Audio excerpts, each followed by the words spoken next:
Good evening, boys and girls and non-binary pals. Welcome to Friday Night Free Enterprise. Tonight we have a double header: Nitzy versus the Bardic Panda and Engi Dave versus Zald. Tonight our team is Rishon of Skull Kitty, our two trackers, Ikir and Darth Pagel, and launching himself into the commentary booth with me, Sheep Launcher. How's it going? Tybalt, I am so excited. We have a doubleheader with members of Team Bold Strategy on your left and Last Minute Decisions on your right. We have Last Minute Decisions already up 1-0 in this matchup, so everything is to play for here with the Potion Party flag set. So we can say that some of their last-minute decisions may be a bit of a bold strategy. It might be. It might be. And it looks like we have a cane start for all of the runners to tangle with tonight. Just as a reminder, although the runners are all going to be running the same seed, the two runners on your top, Enjadav and Zald, are going to be racing against each other, and whoever takes that matchup wins that matchup. And then on the bottom, Nitzy and the Bardic Panda running the same seed but racing against each other. Yeah, these runners have been around for a while, and I know I've raced a few of them in kind of casual racing, so this is definitely going to be interesting. Looks like our objectives here, some extra ones. We've got to Giant of Babel Super Cannon and launch the Falcon. Yeah, launching the Falcon, an especially interesting one because this flag set forces a magma key to be available in the overworld. So going to take a little bit extra work to get that hook. And remember, the key items may be in those main locations. It may also be in a trap chest. Anywhere except for the lunar subterrane, any trap chest could contain that hook.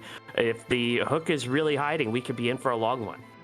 Yeah, so trap chests, as we mentioned, Eblan, the 3 in there, and then the 2 in Eblan Cave, the 7 down in Self, got the warrior chest, the doggo, and then you have 2 that some people may end up forgetting. We've got the eyeball on the giant and the hair dryers on the moon. So those can be some pretty spicy spots that can sometimes nip you. Yeah, and just as a reminder, our runners need to complete 6 of the 8 objectives. I know it says 5 in the middle there. That's kind of a space limitation thing. We're squeezing 8 objectives in there that our runners have to complete 6 of, and no fighting Z tonight. It is a complete 6, win the game. You win the game. You win the game. No, Sheep, no. Now I have to say the line. I have to say the line of, I lost the game. Well, you haven't lost anything yet. No, I lost the game. Well, you are gaining the opportunity to settle in on a Friday night and watch what should be a terrific matchup. We do have a cane to start here, Tybalt, with T Wildish, with S Wild. What are you looking for to kind of get this cane up to snuff? So for me, it really depends on the second partner. I mean, for Kane, you're looking for an Avenger would be amazing, but that's 150,000 gold right there. That's just gonna fall out of your wallet. Something decent to start him off with, just enough money, maybe get a Gungnir Spear or an Ice Brand. I'm fine with, but it's that second character that really gets me, because I might end up trying to pick up gear for them. Like if it's a Sid, I'd pick up an Earth Hammer for him. It's a bit cheaper and gives you a bit more options. And it looks like our runners have started. The second partner is Rosa, the true couple. A Sparkle hands us the Darkness Crystal. This is really spicy, and we're glad to have you with us. Well, the first thing I'm doing, I'm not even bothered doing any looting or anything like that. I'm immediately hooking up that Darkness Crystal, because that's a gated character up there. We are actually running with the restricted flag, which right now we just have restrict Cecil. And what that means is that Edge can now be in a non-gated location, so we could find an edge on Hobbs or in Baron Inn. Yeah, Cecil, Edge. however, requires a key item. Yeah, and that darkness crystal definitely a key item. And one other thing it might be helpful to keep in mind if this is your first time tuning into the tournament, this is not a co-op race. All of these runners are racing the same seed, but they're not sharing information with each other. So we will be seeing all kinds of backtracking and all kinds of shenanigans going on. This is not a co-op race. They're not kind of splitting the seed up with each other. Yeah, our runners seem to be taking very drastically different paths. We got Bardic raising the whale. We got Nitzy in Watery Pass, and we had Zald going into Baron, and Dave doing the classic Eblan for cash. Yes, there is only cash in these treasure chests, but the cash is weighted more highly in Eblan Castle. And so Enja Dave will be taking notes of where these trap chests are for later. Although the trap chests do contain checks of key items, certainly not equipped to deal with them right now. No, I mean, we'd have to have at least like a Zeus Gullen or a Rune Ring to handle one. But that Rosa, the options for gear in the shops kind of opens up. Like at this point, you're looking for like a heroine robe, a good bow, like a samurai bow, really gets this party going. Very much so. Bardic Panda will be the first to check up on the moon. Remember, there's no mops in this flag set. Fusoya taking a vacation. So this cannot be vanilla, but it can be a twin. And that can be a Porum. No, Palom. I beg your pardon. That's Palom. Yeah. Palom's got the orange cape and green shirt. So yeah, Yes. Palom. You know, having a black mage access to the warp spell, we are running with the warp glitch. So if our runners decide to do Dwarf Castle, we're able to warp to get to the Luca Cave key item check. Unfortunately, Palom learns it at 29, which in a normal setting is not that bad. However, we are running with another flag on in this particular tournament in this section. And those sirens in the inventory are not as useful as they once were. Yeah, no J items for sale in shops. So, well, more so that the sirens, which brings up the rarest encounter in the particular spot that you're in. Usually it's used, hey, let's go pop a couple sirens to get experience. We're running with no EXP, so those sirens, if you find an edge, yeah, you can steal some Silk Gloves or some Bacchus or something like that, but you're not going to get any experience from the fight. Yeah, and that applies to all encounters, even the ones you don't encounter randomly. That applies to all like regular encounters. Boss fights, you still get that EXP, and trap chest fights, you do as well. Yeah, traps and bosses are still your actual EXP. So trying to save some high EXP spots like Eblan or Sylph until you have your party fully fleshed out can be a thought in our runners' minds. I haven't seen anything too particular amazing in chapter this out in Azura. There's an Artie bow, so that's definitely quite a pricey pickup, but definitely a good one. Drain Spear combo. Yeah, I did see picking up a Drain Spear as well. Drain Spear. Hype. And actually gonna use it, gonna equip Kane with it. Well, so here's the thing. It's Kane actually in this flag set gets a little bit more useful. We are running with Sea Hero, so he's going to be our anchor regardless. But we're running with no cursed. So there's going to be no cursed ring in any shop or in any chest. The only way you could theoretically get a cursed ring is from an encounter drop. Yeah, so any way to decrease that agility is going to be effective. And remember, it's not like you can just make Kane take a nap when Kane is the hero. He gets EXP whether or not he's dead. Yeah, so definitely got to be. And Kane is a speedy boy. So definitely got to keep that on our toes. And our runners How fast do you want this Kane to be for fights? And we have our hops check here from the panda. Well, let's see who's here going to be on. Who's going to be on hops?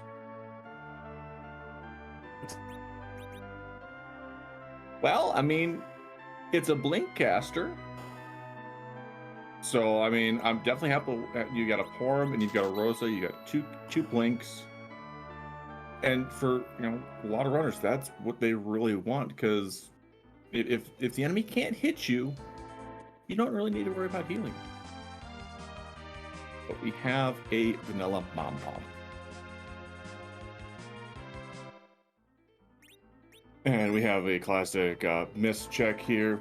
D-Mist does have possibility of checking for an item there, so got to keep some of these out of the way boss spots in mind to check in case there's a sneaky D-Mist. But Val off the table already, that's really nice to see.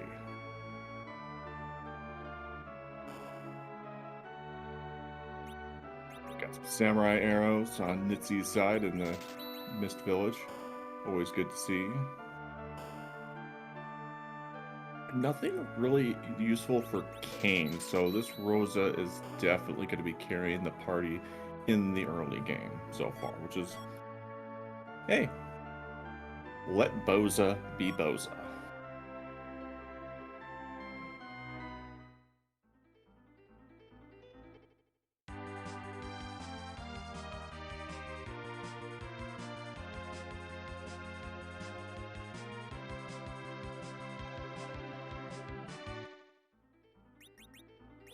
And again, runners are kind of trying to step over. Ooh, Rosa started with charm arrows. That's a nice starting stack of arrows for her. Both twins down on the Bardic Panda's side. Hopefully going to be able to get some of the twins up, or may end up leaving them taking a nap to get some experience later. Nope. Getting the forum up. Unfortunately, this spot is a split EXP, so it's going to hurt a little bit for the experience.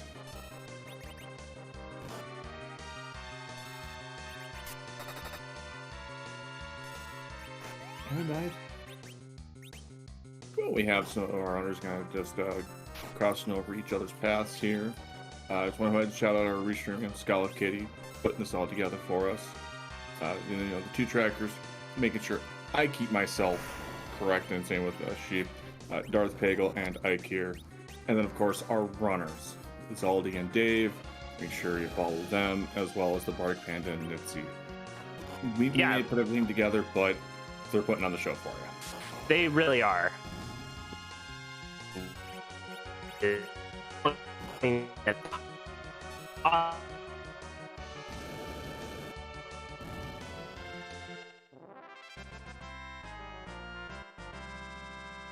And there goes we have Nitzi taking out Mambot, as well as Dave just got through the fight. There's a nice stack of cash there, and that one chest that everybody just loves to grab.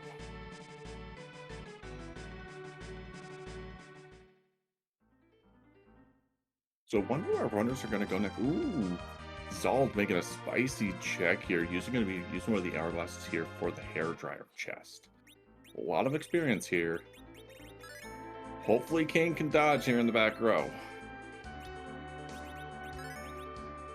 One more hit. Ooh.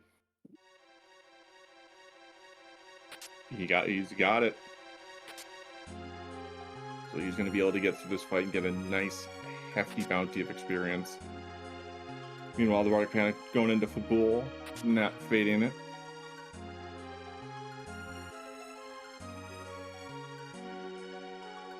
Ooh, Sparkle. Oh, there's the Wyvern.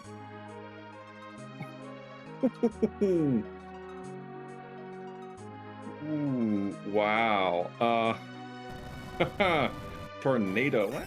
Didn't do that much, which is great. But yeah, Zald. Remembering the teams here correctly, decided to make a bold decision, which Isn't he a part of last-minute decisions? Trying to keep track of all these team names is a bit tricky.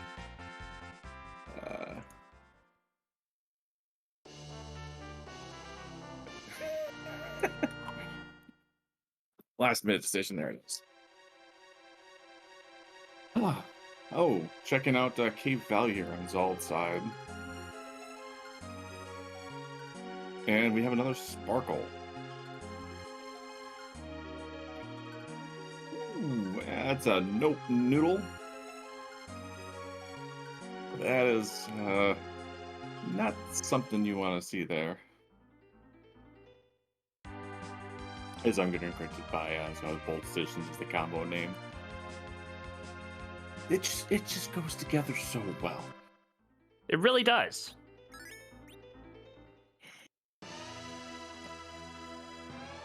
But that nuke on Rosa, oof. And Yeah. that Wyvern so fast. Yeah, that's a very sneaky spot to have a Wyvern. May have to come back. We know our underground access isn't there, so that's at least a safe spot. We may have to come back later. But Bardic Panda going to dive into Antlion Cave, Nitsy right behind. Sometimes these earlier checks like Antlion and Hoff would give you the experience you need to kind of get yourself going here. I think Zald got through those hair dryers and got that hefty amount of experience, so definitely has the levels to take on this early game. Yeah, that's a big advantage when you find that early hourglass and are able to take care of a chest like that. Actually, correction from our trackers, Zald reset out of the hair dryers. Wow. Murasame for sale. I believe also Rune Rings for sale in Fabul. Enjadave is through and gets a Baron Key. Another character check, another shop check. You know, the one thing in that Fabul shop, I would probably just pick up like a boomerang, just to have one, just in case you find an edge. Yeah, the back row glitch is on, so even if you don't use the boomerang at all, you can still equip it, de-equip it, and Edge can do full damage out of the back row. Yeah, it's not that expensive of a purchase on like a full moon, which is 120. So I mean, it's one of those give and takes. Do you want to buy something that's specifically for one? Well, there's a crystal sword, charm rod, and dragon whip. Wow, well that is a stacked Troya shop. Definitely, and what's in the? So you know how Troya is like right next to the forest. Lots of places to go camping there, and the bar shop is recognizing that. I was thinking the exact same thing. Troya's got this big old forest. Hey, come to Troya for all your camping needs. We have your cabins and your tents. Explore our forest. Yeah, might as well call it Troya, Oregon. So we've only got a Baron Key and a Darkness. He really hasn't opened up that much yet. I'm kind of wondering when our runners are going to maybe decide to check Eblan. Because there's 3 chests there. Yeah. I'm wondering if the Flame Dog chest is going to be a possibility for our runners. It's a long check, but it's very doable even at these levels. Yeah, and it's one that people can forget about because it's kind of out of the way. It's way up there at the top of the tower. Well, at least it could be. And it's one check versus 3 at Eblan. You've got a character in key item check at Baron and the Baron Inn. It's one of those out of the way, and it's the worst feeling when Flame Dog has like the Earth Crystal, and then you're like, really? I mean, it's not like I've had a seed where Demist was at Zot 1 and I had to walk all the way back down just to get my Earth Crystal. Speaking of which, it's worth remembering that Edward in the Bed does not contain a key item. The Demist is still going to hold that key item wherever it is. Let's hope I did not curse the runners in Demist. And it's that one holding the Earth Crystal, which then turns into the Magma Key. You know, I'm not throwing that out there. It actually is, you know, if the K-trap were not on, you know, then it's kind of a, well, the seed really wants me to go up Zot, and then, you know, you just turn in the Earth Crystal while you're up there. The worst part is you have to backtrack in order to take advantage of the treasury. Yeah. Which all depends on when you get that Earth Crystal for the treasury, because it's a lot of cash there. But it comes to, do you really need to buy anything else? You know, I've always thought it was like, okay, you have like Eblan as your early game, and then you're going to have one other location that's going to be your mid to late game. So it's all a matter of where that late to middle game looting for cash comes from. Mylon and friends in the first spot here in Baron Inn. This might be the most annoying spot in the game for this fight, because each ghast has like 1/7 of a hit point, but you still have to take an action in order to get rid of them, and depending on how fast you are and how many characters you have, they might get off some drains against you. It's just silly. I was thinking more of Tower Key. That's another spot. But you can go Thor Rage here and then start taking on Mylon. And it turns out Odin is hiding behind all those ghasts. I wonder if the ghasts are like Odin's protection team. Oh, we're gonna see here. Nitzy go. Ooh, Rosa took a big swipe there. Yeah, Dave checked the Baron armor shop and has an Avenger. That's very nice. And has, I think, you know, some extra strength boosting gear like a black belt and maybe a bandana. So that can's gonna be hitting hard. Yeah, should be able to take care of this Odin well before he gets to the Odin phase. And Odin actually targeting Kane on that physical hit. Very nice. Jadave has nothing to worry about. Even though there's no EXP in that spot, it is nice to just have the assurance that all three of your members will stay up. Just a blizzard. So did Baron Inn turn into Dairy Queen? Like, is that what's back that like, they just hand out blizzards? Hey Thibault, nice to meet you.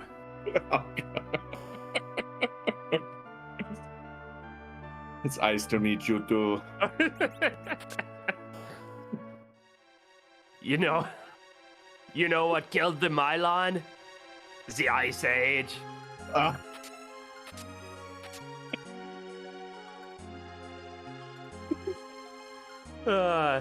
And Dave not wasting any time, gonna take that Baron Key, go right in. Remember, the first enemy here was a Sparkle.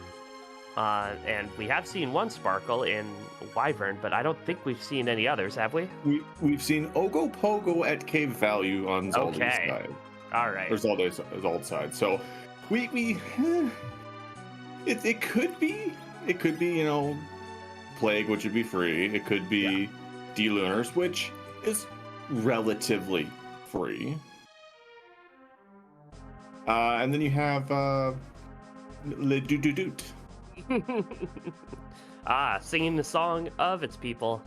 Both Panda and Zald are through that Wyvern, gonna get their Baron Keys.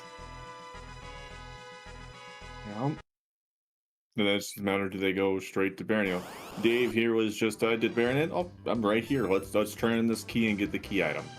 And just a Plague in that spot. You'd think, you know, Plague walked right up to us, handed us the Darkness Crystal. You'd think we'd be able to recognize Plague. You'd think.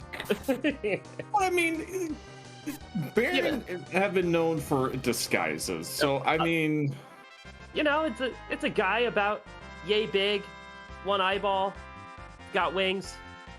There aren't too many of them around. Maybe confusing them with all the Fatal Eyes that hang out around Baron. Yeah, I mean, there is that. But I mean, like I said, Baron's been known for its costumes, so he could have been, in a partial trench coat. I mean, we're gonna see who's in a trench coat now. Yeah, who is pretending to be the king of Baron. It's the queen of Baymarch, Ashura herself. I mean, she still kept a royalty spot. Yeah. Oh, in addition to that Avenger symbol, Rune Axe and Dwarf Axe. So for all of your Cane Axe needs. No, yeah, you're definitely picking up that Dwarf Axe to back row that cane. That is pivotal for being defensive on the cane, because that's the only weapon that you can back row him with. Unless we find an edge and get spicy with stealing a harp. Now, Nitsi did take a crack at that hairdryer chest. Got lucky with one miss on Rosa, did not get lucky with the second miss, and the hairdryer's just cutting down Nitsi. He's gonna try it again. So Sheep, we see here on Zald's side why you'd never want to take out Mylon before you take out the Ghasts. No, they do not like when Mylon goes. They start hitting hard. Yeah, they start punching, and depending on the spot they're at, it's painful. Yeah. Not like I've seen Quad 9s come out of Leviathan. Assault side will retry, and just another twin here at Baron. Yeah, a Porum, and no duplicate characters allowed. Luckily, you don't have to sacrifice your twins at this spot. Yeah. And so we only have two other characters out there somewhere. We don't know who they are, but we have a distinct 7. So we are limited on the characters that are out there. King Geod helps us out. Thanks, bud. Why? Why did the Dwarf King have to do that? No. And a Luca key. Not particularly the item you want to find. It's a key item. Yeah, key item. But unless there's a Demas at Sealed Cave, we're not going down there. We're going to make sure Callum has warp before we go to Dwarf. Yeah.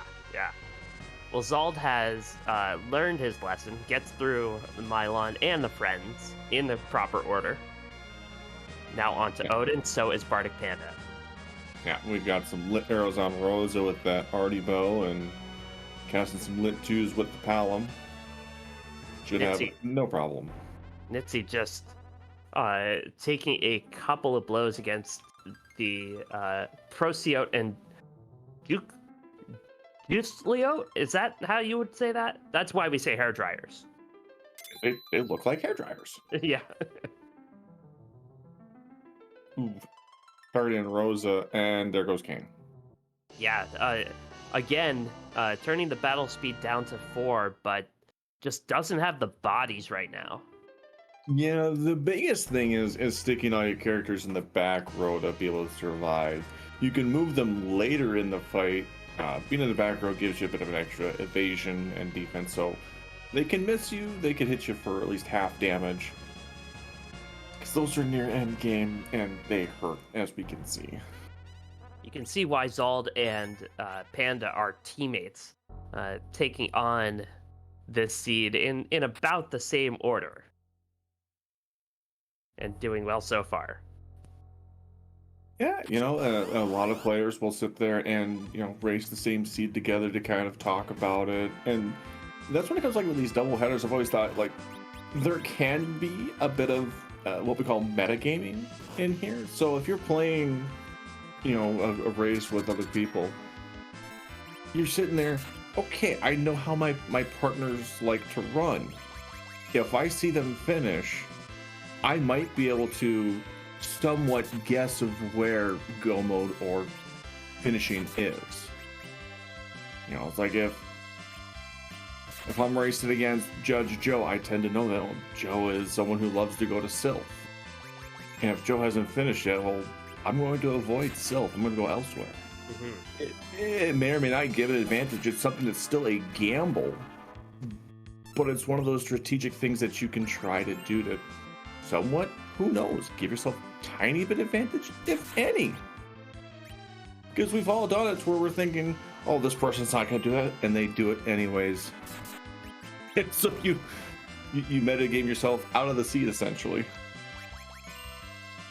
Yeah, it's always a risk to metagame to try and outsmart yourself. I think most runners will tell you if they feel like they're playing their game and playing to their full potential, it shouldn't matter what the other runners are doing. Right. Enjadave is the first to get through the hairdryer chest and did get some life glitches off as well, getting some levels and learning warp. Definitely 29 pound, and we get a crystal sword. That's nice for the Cecil that's not here. Not you. Yeah, who may or may not be on vacation. We don't know yet. So, as you said, Tybalt, there are 7 distinct characters, and we have seen, what, 5 of them so far?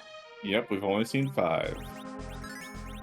So, the 7 do have to show up somewhere, but they could be, like, hiding in the back of the giant, for example. Yeah, one could be a giant. We've got, giant, package, sand ruby, earth, dwarf, hook. And we do know that Yong is sleeping in the bed, and Yong is available elsewhere. Yeah. So we get the sand ruby. We're gonna be like, it's a sad ruby. Mm-hmm. And Panda, really cutting it close on this plague. Definitely kind of a bit closer, but does get the life off. Is able to kind of recover here a little bit. Hopefully going to be able to get through this plague and then be met with Azura. And I believe has a rune axe. I'm not 100% sure. I know I've watched somebody apply a rune axe.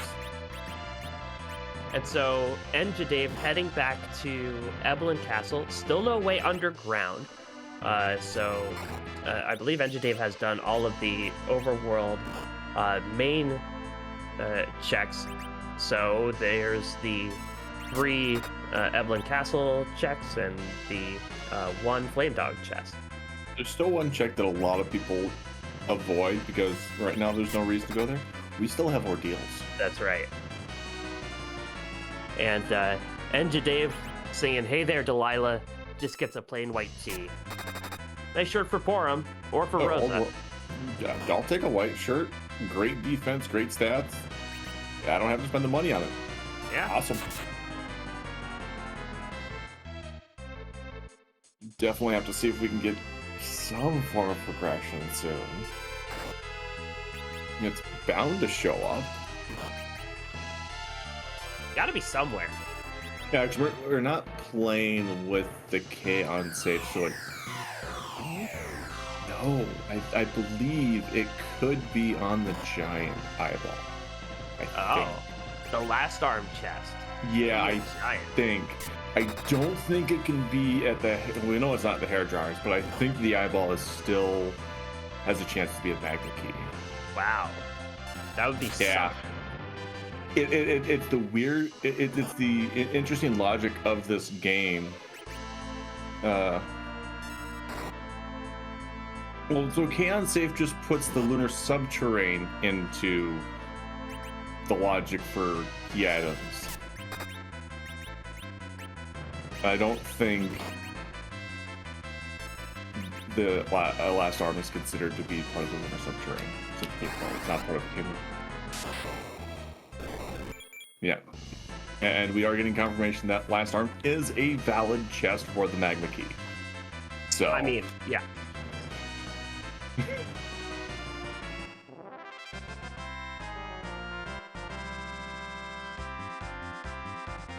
And so Nitsi taking on the Black Cats and the Lamia while we're scrambling to do our research. Enjadave taking on the Mad Ogres. You know, we could have just not talked about it until Dave cleared Eblan Castle and sounded a lot smarter. I'm realizing that now. We got nah, it's fine. This is how we learn. Bardic Panda making a check that I don't think any other runner made. One that I really like. Checking the 6 chests kind of off to the side in Baron Castle. It's really weighted high into Wildish.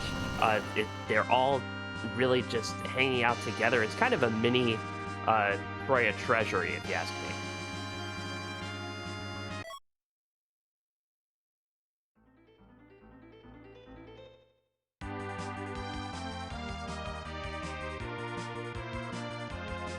Okay. So there is one more chest. So we looked at the wiki. So it can't be in the last arm, the magma key. Can't be in the last arm. Can't be in the giant. So it could be in Castle Eblan, and it could be in Cave Eblan, or in Upper Babel. So in addition to petting the dog, we might have to shake hands with some stale men, or take on some more mad ogres. And I actually have seen, if the hook is available from Ordeals, I actually have seen Magma Key be available at the very last chest before the King Queen Eblan spot, hidden by those mad ogres. And I think with the objectives where we have launched the Falcon as an objective, I don't think our runners will walk out to go do the Magma Key. There's like, I've got enough power to get through the hook route. Yeah. Let's just complete an objective. Yep. But we have new check here, Dimps at Mylon spot. These imps will not be much of a fight for a Kane Venger. Yeah, this spot has the lowest attack in the game. I mean, seeing Dimps, a low attack, fine. You'd rather see them a little bit later. Yeah. But it's fine. Yeah, you only have so more many rude bosses. You only have so many hourglasses to go around, so you don't want them at a really, really hard spot. But so you speak about hourglasses and the Dimps. Yeah, that's not gonna work. That's true. Because we are partying. The potion party, the bosses are unsafe, meaning that those Dimps have the boss bit. Yeah, so Beano Free makes it to where you see 4th wave and continuance from DKC. You can no longer size, piggy, toad any of the Dimps or guards, or cast weak on them, or even do life glitches on them either. That is a tricky Baigan in the back attack spot, and Dave made it look easy. He is really blowing through this seed. Oh, let's just say, Avenger Kane. Yes. That right there is really all the power you need for this early game. So decent Avenger stats, decent attack. Avenger Kane going into the changing room by himself. If this is Golbez, oh goodness. There's a Magma Key. Okay, well there's our underground access. And the doggo will never be touched for a while. And all right. Got some orb. Well, if the timing doesn't work, this could be a little tricky, but the timing will work. Kane Venture, Uber Alice. Yeah, this spot is actually relatively slow for a spot. And with Kane, I think, I could be wrong, but I think, well, Kane's got the Avenger, that's an extra 10 agility. I think he's also got a Crystal Ring, which is an extra 5. Kane is super fast right now, and that CPU is never going to get a turn. So, Kane, or Dave can get underground now, and everybody else realizing that you can't fade Ordeals in this seed. No real reason to go there. No Tello, no Cecil. So probably going to be a last location for a lot of our runners. And that's, like, there's no real reason to go. And the Bardic Panda going, Evelyn or Deals? Evelyn or Deals? Which do I choose? Ooh, making a save out in front of Ordeals. Wonder where he's going. I'm curious. Yeah, going to check Mystidia, but maybe on his way to the whale, does he want to take another crack at those hair dryers? Or even spicier, go and check the last arm chest. Ooh. I mean, we've got lit arrows and an arty bow. It's possible. And the giant is an objective. Do you get even spicier and try to see who's at 65k? Ooh. With unsafe bosses on, there's not. There's maybe one boss I would feel comfortable tangling at that spot, and that's King Queen Eblan. There's 3 bosses. We've got Blink on Rosa. There's 3 bosses that we want to take there. Okay. Rifle Guards, Water Hag, and King Queen Eblan. Those are the 3 that we want to take. Yeah, and Bahamut's also free too. Well, Panda is not going to take that on. Instead, going to start making the climb up Ordeals. Anjade threw the key down the well, going to thank King Giat in person for saving us in Baron Castle. I'm gonna see what's in the shop. Just heal potions and the coveted whistle. It is coveted if you have it. You never. Yeah. No reason to buy it though, but it sells for a ton. Oh yeah, definitely. We're not gonna find one in a chest, unfortunately. Oh, there's our arty arrows. Those are a nice pickup. Sword ropes. Yeah, definitely want to pick up one of those for Palom. And a big old stack of arty arrows. Best arrows in the game. Bar none. Unless you're exploiting some kind of elemental weakness. Yeah. Yeah.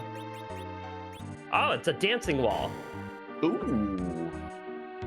Well, we like to call this spot a mini Masa altar. Because for the time at this particular spot, it has quite high attack and magic. So an evil wall here gonna hurt a little bit. Yeah. And however, with all the levels we have, we might be able to circumvent that a little bit. I do like the dance moves that the evil wall puts on. What would you call this line dance that evil wall's doing right here, where it just advances a step each time? I don't know. It's not the 2-step. It's not the Cupid shuffle. No. The cha-cha. It's I was not thinking the cha-cha slide or the electric slide. Yeah, I mean, it is sliding toward us. Doesn't seem electric to me. Although I would like to hear Evil Wall say boogie woogie woogie.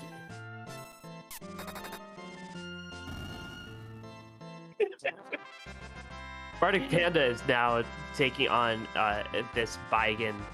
The arms getting a bunch of turns off.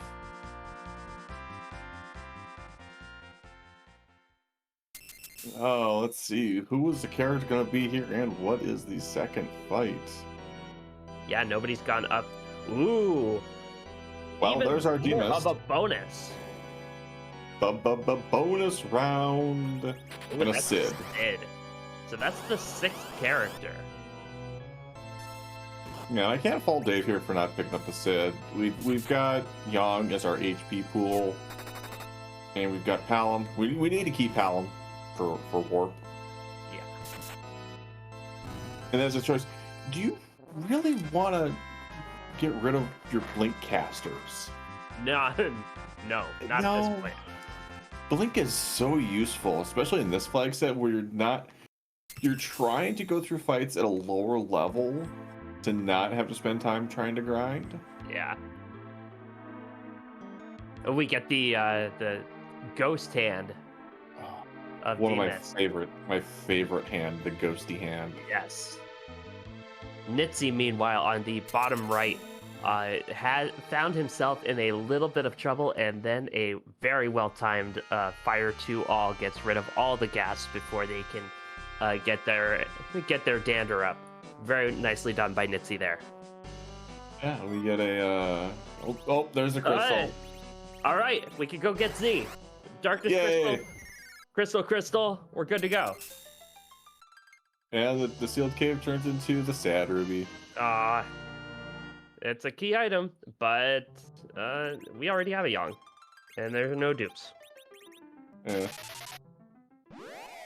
I'm gonna exit out of here. That's the key item to add to the pool. We've got 6 right now, another 4, and we've got double experience online. Wonder Solid here looking at this flame dog. Ooh. Yeah, kind of poking around the bowels of the tower, finally finding that flame dog. I do like the play by Dave here to save outside of Dwarf Castle and immediately go check Rydia's mom. It would be an instant reset if it's not something you like, but ensure you don't forget about it. Yeah, in this particular situation, we're in a 1-item go mode. We find the tower key, we're ready to go.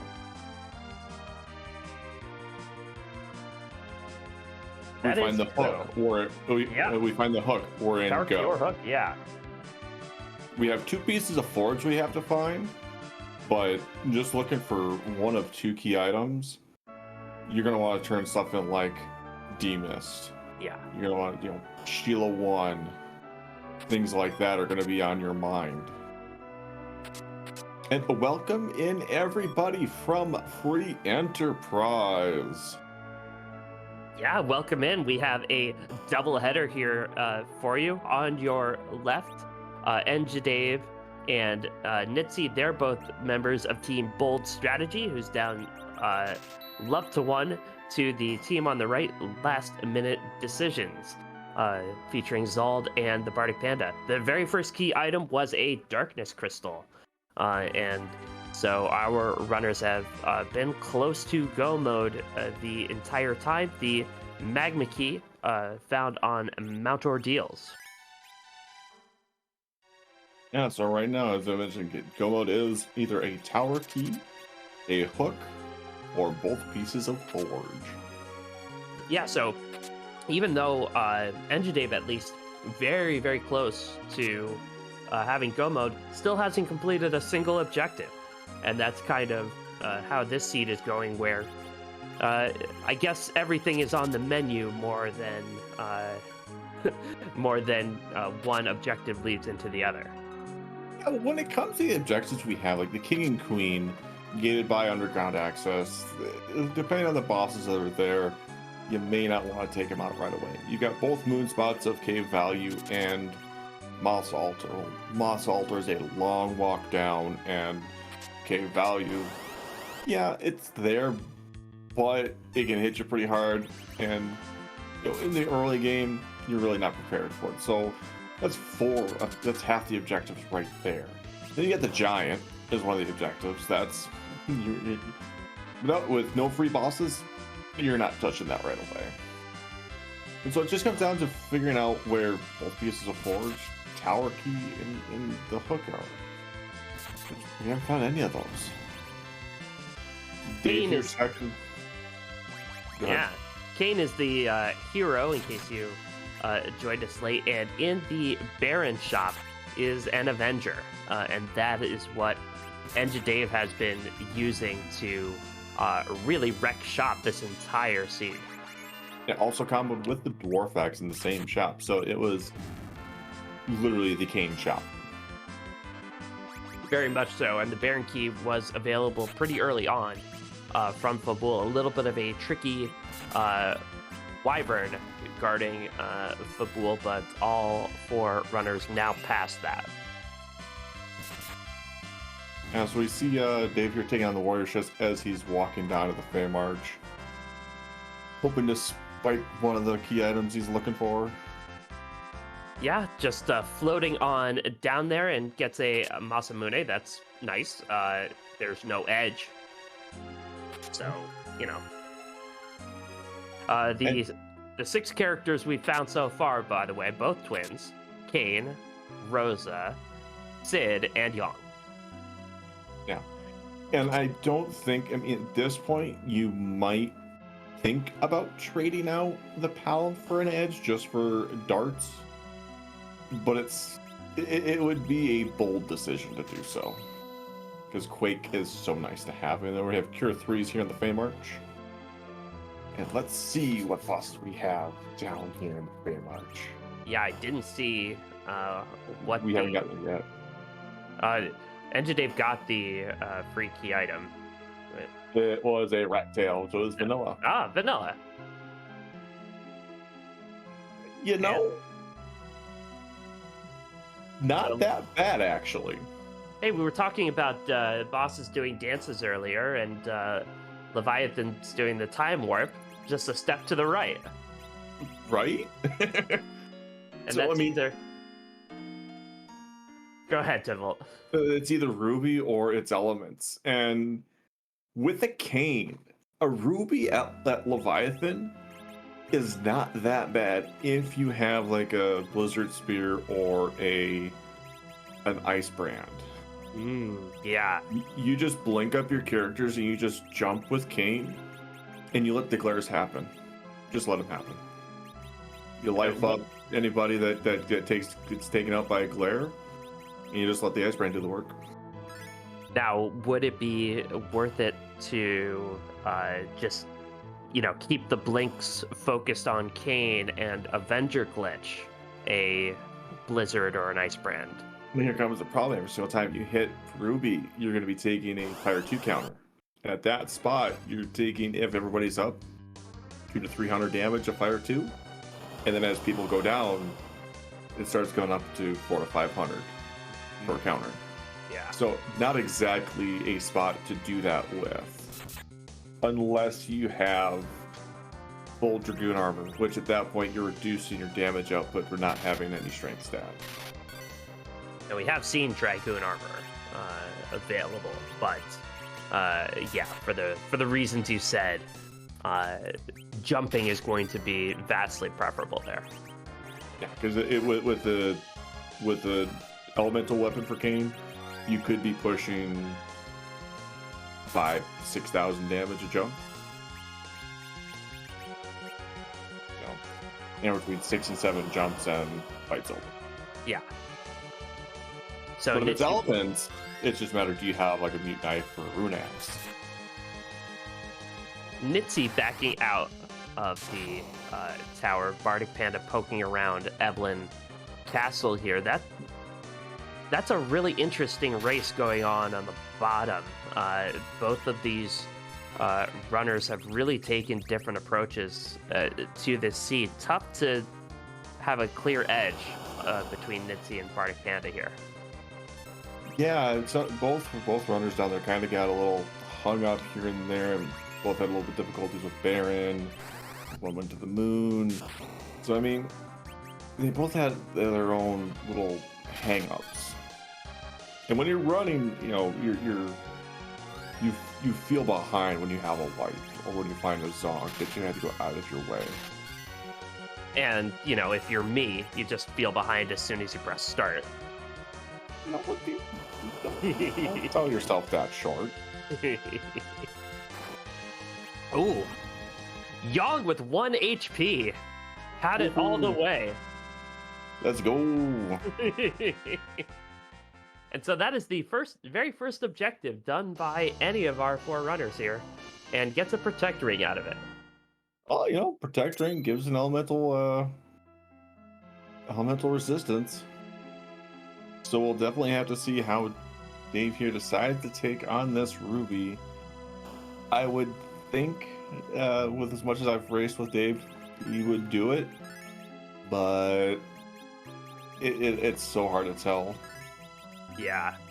Well, while Dave is refitting, do want to thank our restreamer, Scala Kitty, and our intrepid trackers, Ike here and Darth Plagle, sharing the duties and providing 100% excellent coverage.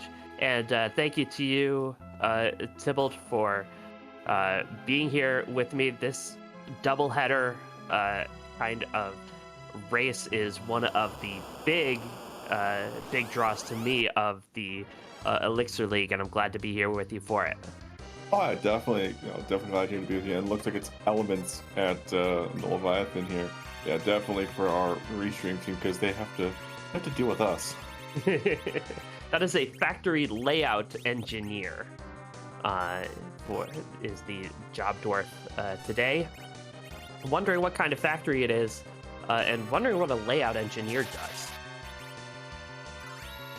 Is that the person who like makes sure that the conveyor belts kind of all get to where they need to go? And yeah, like how the assembly line's all set up and how it's, the A goes to B, B goes to C, like it's got to be laid out correctly, Yeah. I would think, but are they the ones know. that are they the ones that make sure that like the conveyor belts in Streets of Rage 2 are always going the exact opposite direction that you need them to go? Maybe. There's a Fire 3 from that Ruby, and Party-Wide Ooh. Glare. Eeh. Ow. That was a glare all. Yikes. Yeah, the Elements fight, Ruby gets a little bit more strength by having a Party-Wide Glare just after a Party-Wide Fire 3. But does get one extra weakness that's kind of interesting. Becomes a mage. So having like a mute knife or a rune axe really changes things up there because that hits a racial weakness. Yeah, that is really interesting. Yeah, it catches a lot of people by surprise. Did not see any anti-mage weaponry in Dave's inventory. No. Unless you call that Artie Bow a anti-mage, but Artie Bow is kind of an anti-everything. If you had mute arrows, you definitely have an anti-mage weapon. But no mute.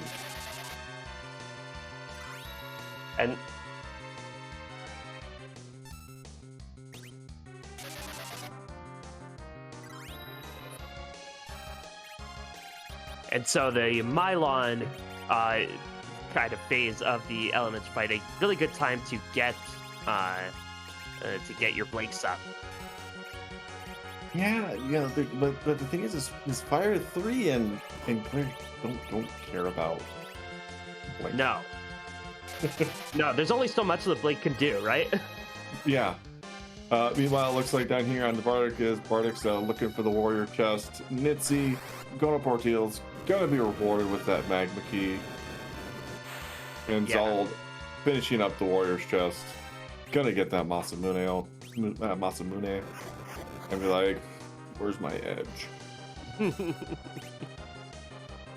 Zald's like, maybe I should buy the whole ticket, because I only need the edge. And so Edge of Dave going to continue to take on these elements. Ah, I see what Dave's doing here. Ooh. Dave is doing a bold strategy, a bold decision. He is actually reflecting the Fire 3s from Palom. Now, what that does is this will keep the elements fight in the Mylon stage. Very nice. Very well that is, executed. yeah, that is what having that game knowledge will do for you. Edge of Dave, one of the best to do it. And hey, it's another Masamune. So, where's this edge that's never showing up? Oh, and there's the mute arrows and dragoon lance in the Famart shop. So it gives you the tools right there. Yeah. I do love when RPGs do that, like give you the tools you'll need to fight the boss right there. No, what it is, it's like, here, you're gonna have to fight a pale dim at Azura. Oh, and your reward, a dragoon lance. Yeah, that. It's certainly better than the alternative. You're absolutely right. It's like, here's my ultimate weakness after you beat me. Thanks. And now into Dave, doing the ultimate play, if you ask me. It's Keyless Tower. Yeah, 4 trap chests here. You've got a Kane with an adventure, enough stats, and you just let Kane hit things. And if you find one of the two, ooh, Earth Crystal. Oh, probably not going to get a treasury chest at this point. No. But that is an interesting key item. Could lead to another 2 character checks. Yeah. We see Zold here taking. Oh, never mind. Just reset out of that Elements fight. Nitzy is through Ordeals and has the Magma Key now. Bardic Panda checking the armor shop here. Don't think there's anything grand here. Just the Art and Fire armor. Yeah. Enjadave did pick up a key item from that second chest, and it was a Twin Harp. Ooh. We got the Troya kit here with Twin Harp and Earth Crystal. Yeah. Ooh, ribbon. Time to do a chain. It's such a hard decision to make because you can do Sheila 1 into Twin Harp into Earth, but then you're fading all of the Sylph trap chests. Now the game, it is a bit weighted more towards the K main check, so things like Twin Harp and Earth Crystal will innately have a higher chance of having key items versus Sylph. How much higher is that, really? Yeah, I'm not sure on the exact numbers, but I do know it is actually up there. Yeah. But I'm wondering if, like, on average, would the 1 key item you need be more likely to be in 3 key item spots, which would be the Sheila 1, Twin Harp, Earth Crystal check, or 6 trap chests in the Sylph? On average, I think it would actually be more the K main. Because the way if I am remembering correctly, is that the game actually places out in the logic to get all the spots open through K main first, and then it goes to Summon, Moon, and then Trap. However, we don't have Summon and Moon, so it's just doing K main first and then filling out the trap chests afterwards. Well, the seed has kind of bucked the trend so far in the first 2 trap chests in the tower, giving us 2 key items. So who knows? Maybe Sylph has more. It's part of what makes this game so far is everything should be randomized, except this isn't. It's Dr. Luge. And we have a 3rd scoop of vanilla here. Is this even? Right? Dr. Luge. Completely fine fight up here. It's not at 65k. It's not at like Masa. Yeah. But I mean, we're limiting bosses. Like, there's still some pretty how should we say this? Fun bosses out in the pool for being on the Giant and on the Moon. Yeah. So really the 3 that we're looking for, because they are objectives, are the 2 in the Giant and the 1 at Masamune Altar. There's full Rubicant out there. There's Kainatsu out there. There's Dark Knight Cecil out there. Yeah, Dark Knight Cecil, depending on where he's at. Yeah, just stick DKC at CPU spot. You're taking Dark Waves for like 12 to 1300 a wave. Zold sees his goes and does keep his wits about him to warp back, get that sad ruby. Yep, very sad. Because we're never going back. Oh, and so ooh, okay, well, now has 1 more out. 3 key items any one of which will put Engine Dave in go mode. Yeah, in Dave's position, I am seriously thinking of doing Sheila 1 into Twin Harp. And then I take a look at my party and see, is the giant something I can do? We have the last arm out there, which is still a chance of a key item. And then we can get the experience from the giant. And, hope that make the gambit gamble of that there's a key item at the last arm. That would be something. And that would be a very bold decision. And Zald heading to the tower right behind Dave now. Zald has done fewer checks than Dave, but is not all that far behind. Ooh. Dave did not set up Sheila 1. Going straight, possibly to the giant here. Leaving out the Sheila 1 freebie.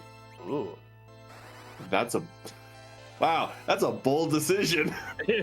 I wonder where they got their name from. Yeah. But I mean, it is an objective. Bold strategy, making another bold play. I mean, it is an objective. Yes. So, and you're an hour in, you've only completed 2 objectives. You're like, I need to get some objectives on the table. I need to, see what's at the last arm here. And then really to see what's at 65k. Is it something like a Knazo? Is it something like a Ruby? Or Bahamut. Yes, Bahamut may be free. However, Bahamut's Mega Nukes still hurt. Yeah. They sure do. And it's not easy to chisel Bahamut down in time to avoid a Mega Nuke or 2. Yeah, because that Mega Nuke, I believe, would do like 5 to 6k per person. I know if you have at least 2 people with Star Veils up, it's quad 9 back at him. Yeah. So, yeah. And Dave does find the last arm.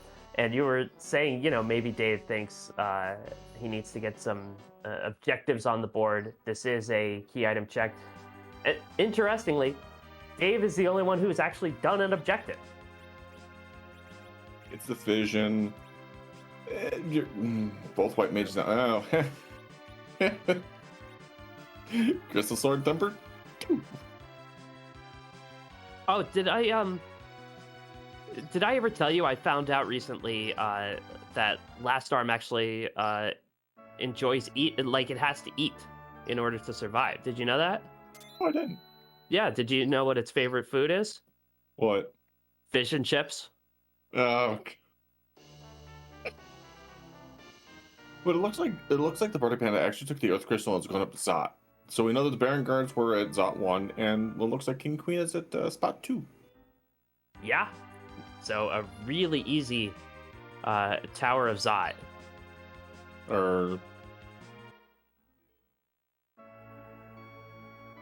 Right. And Mylon Z is the 65k. As far as bosses on the giant goes, could be a lot worse. Yeah, this is one of the 3 bosses that's out there. You've got Blinks. You can stick Kane with this flame spear and then Avenger him, and he'll hit flying and elemental weakness. We've got Fire 3. Yeah. It's just a matter of time. And the Bardic Panda finding only a package from Zot. Not what we're looking for. No, Now, it is not. Is there... So, package is actually interesting because crystal swords have been available in this seed. And I would be tempted to check that package to see if there was a Cecil there. Tempted, but so what? Let's debate this here. Yeah. You get Cecil at package. Do you spend the 2.5 minutes to get the Cecil plus the fight? Are you going to be able to make that time up because of that crystal sword? The crystal sword makes up for a lot. And But does it make up almost 3.5 minutes? That is the question. yeah, well, if you knew that the Mylon Z at the giant was required, that almost the crystal sword might make up a minute there, all on its own. Makes up a minute there. Okay, where's your other 2 minutes coming from? Look, I'm not playing. Don't ask me. But that's something that everyone has to think about is, if I make this check, can I make this time back up? If the answer is yes, then you do it. If it's debatable of no, more than likely you're not going to do it. Just you're not losing time. Yeah.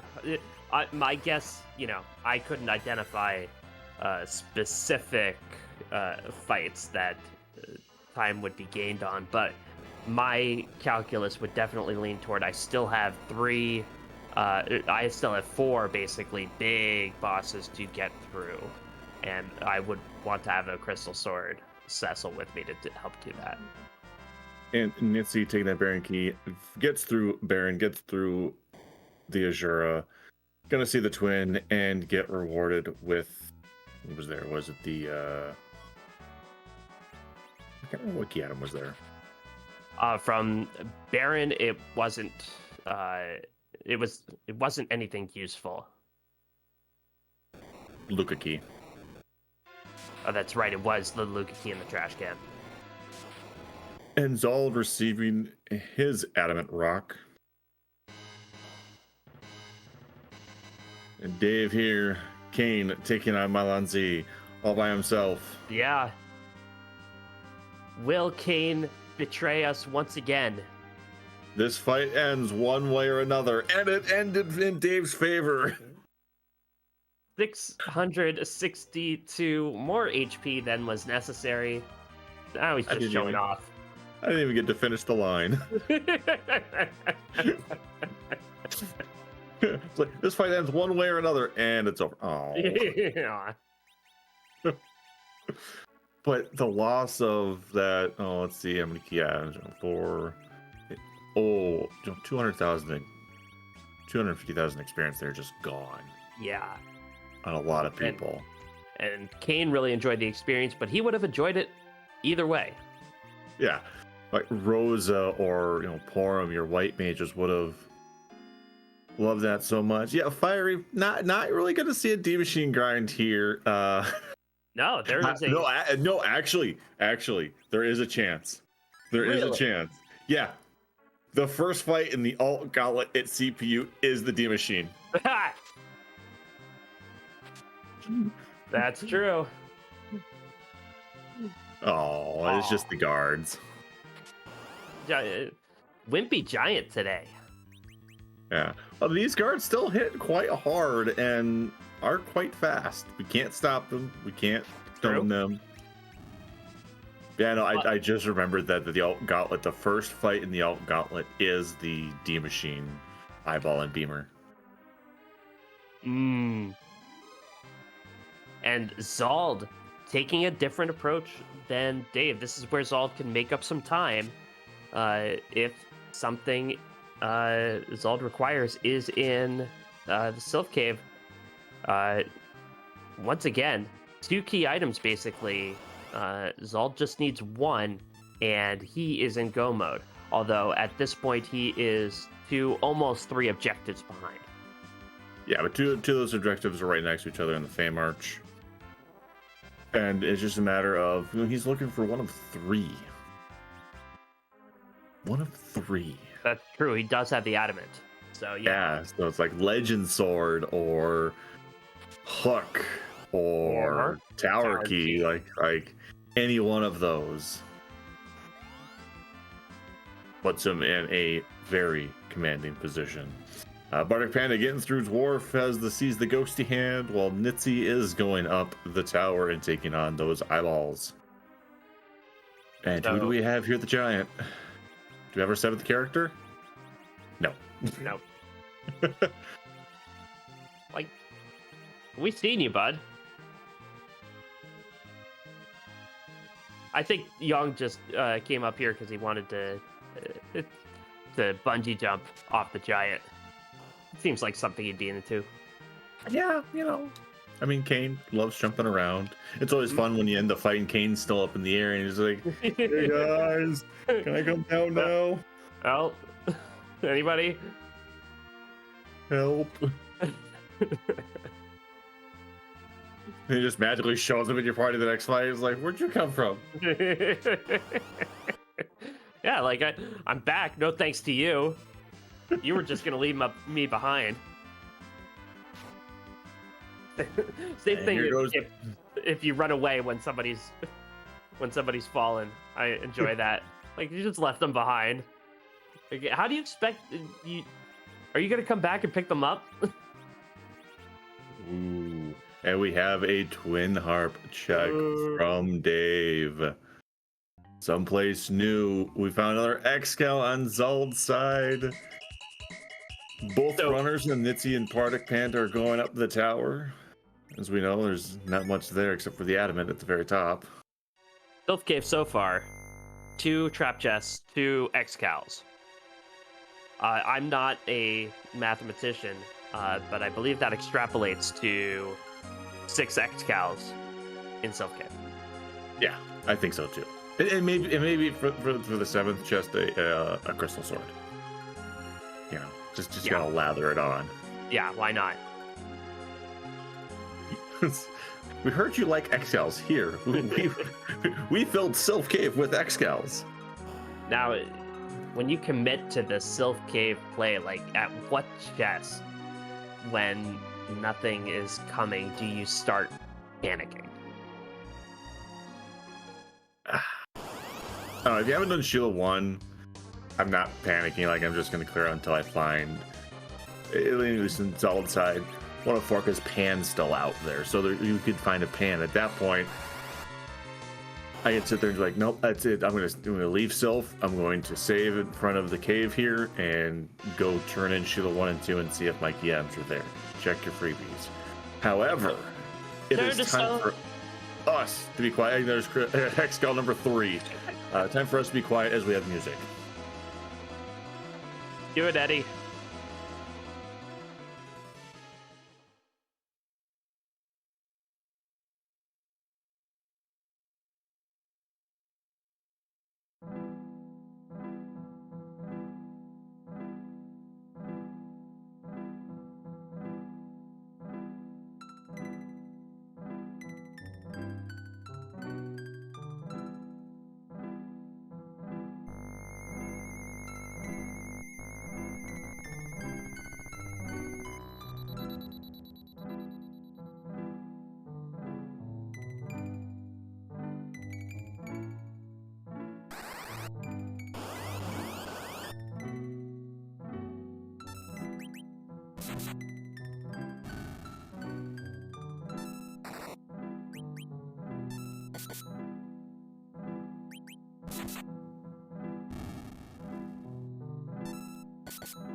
And as Chad had mentioned, out looks like Edward was trying to summon us a shadow.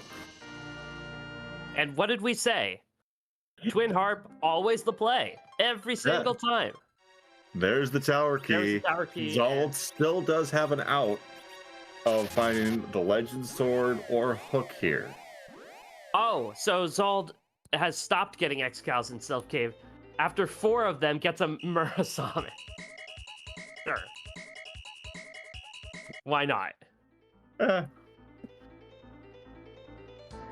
Oh, nothing happened. But Dave is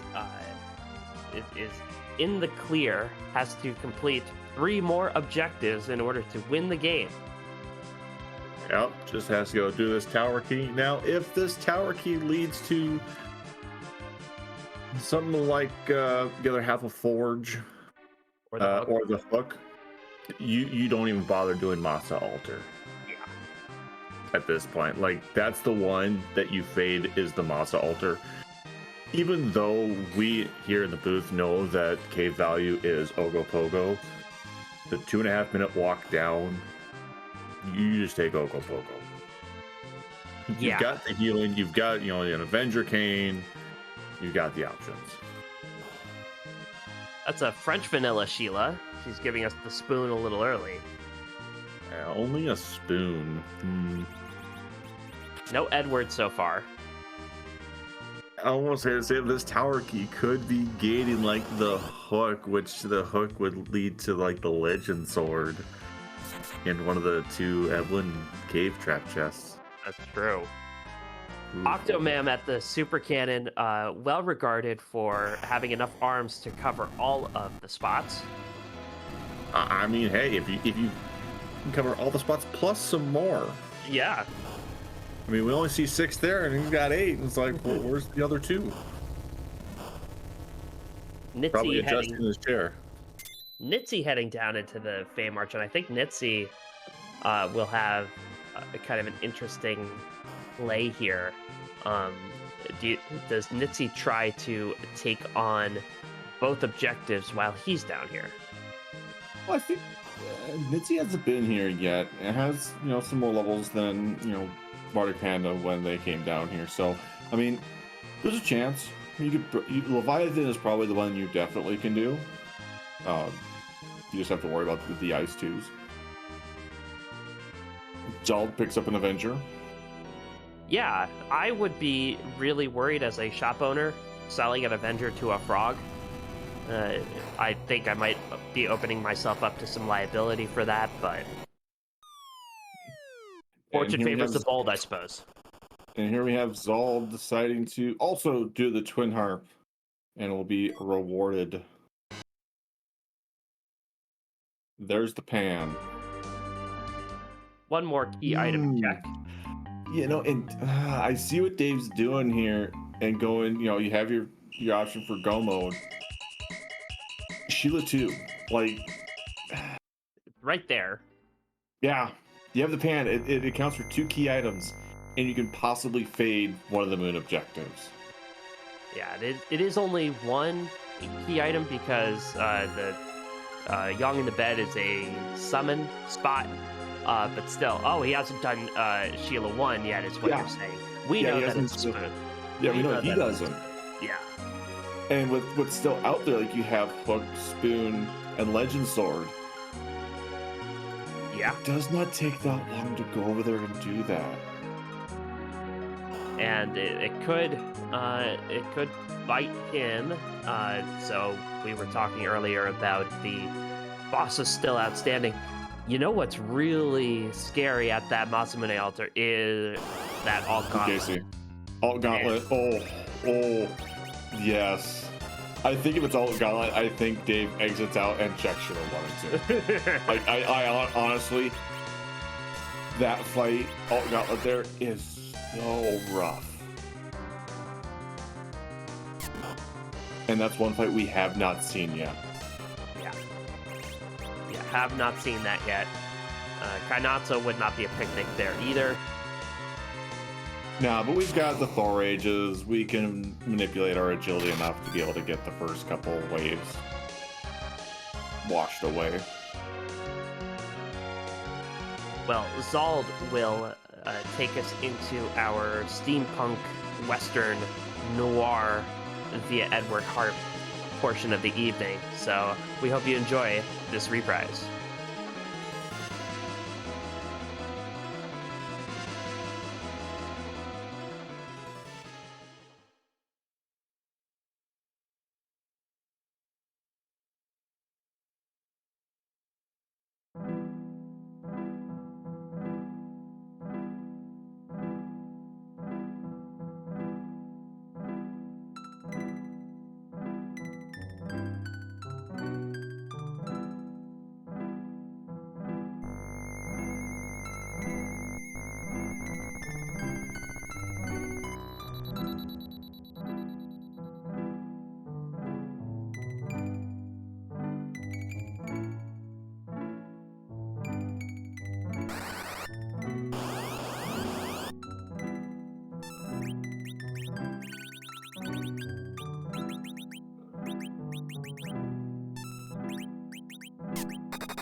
And Zald's is rewarded with the tower key.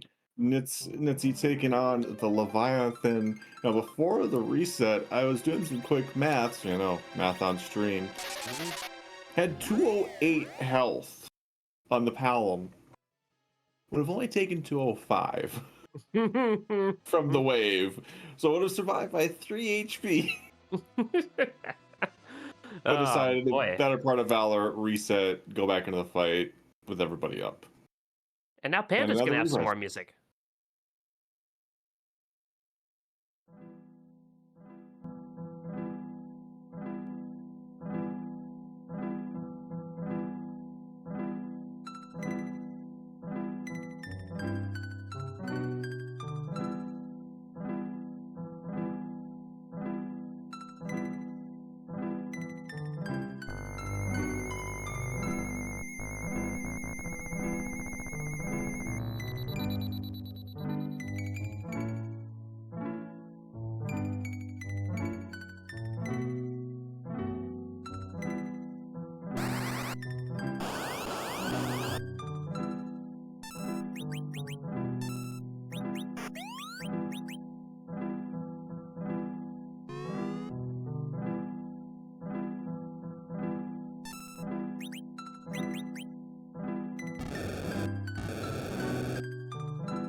Zald has destroyed the super cannon like an unwary commenter.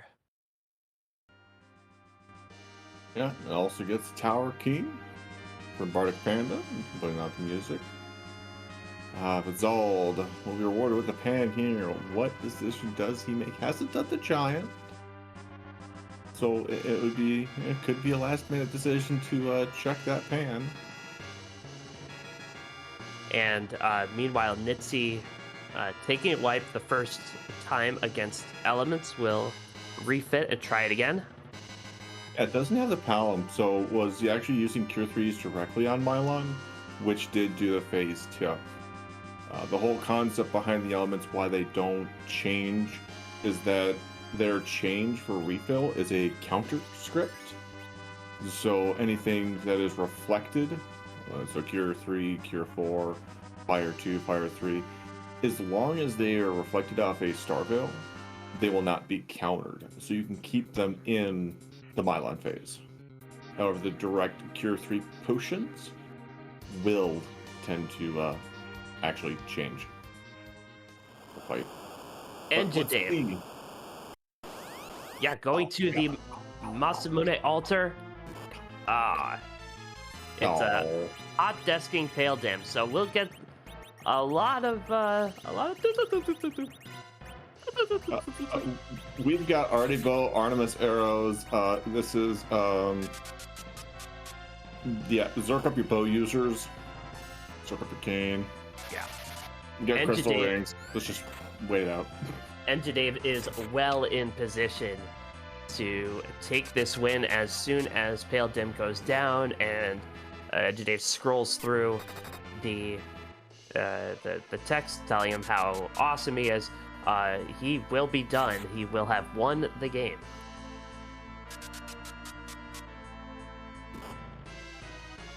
Zald here looks like you're re-equipping Not exactly sure. Taking on the Fame Arch bosses, as we know, we have Leviathan and Elements. Yeah, Zald was saving these bosses, so he'll be taking them on now. Yeah, there's quite a few more levels since the last time he was here, so they should be quite easier this time around. Nitsi takes down the Elements.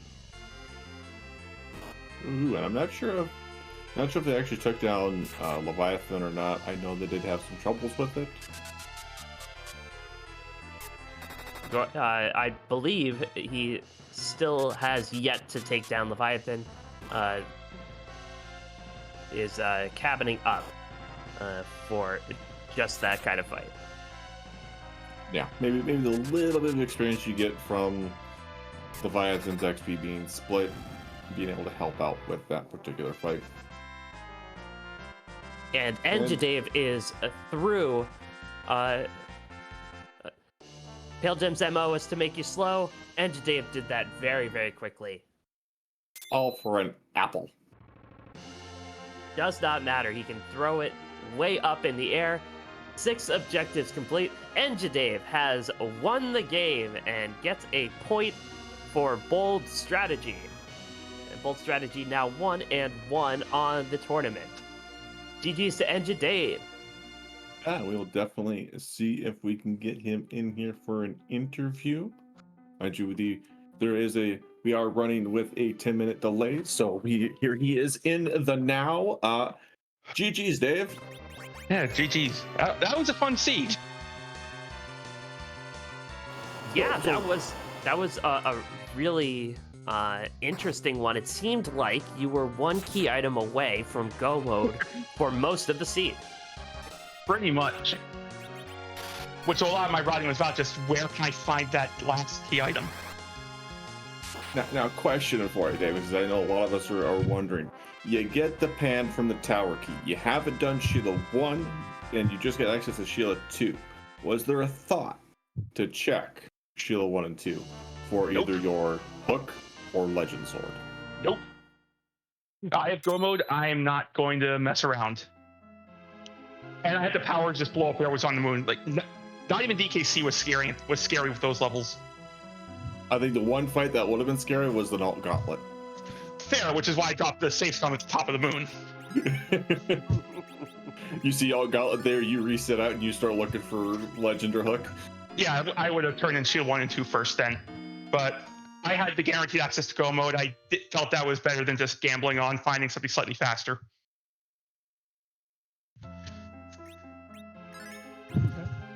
And so, which of the key items, how did you want to complete this seed? It kind of forced you into getting that tower key. Was that how you kind of wanted to go to double dip that tower? That's why I went in the tower first. I was hoping to pull the tower key out of there. It's always a fun play when that happens. And then getting the item rock from the top, it's like, fine, I have to walk this out.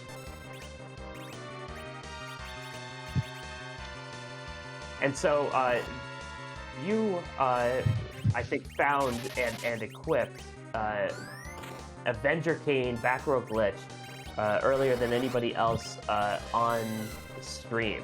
How did you find Kane kind of wrecking shop in the mid game there? Avenger does Avenger things. I mean, basically getting Avenger Kane turns this game into FF4 the auto battler, and I just lean into that. With some support from the mages, of course. Or at the end against Monjora, let the mage do things because she was hitting harder than Kane. Yeah, that Artie heroin robe Rosa really wrecked shop against a Pale Gem.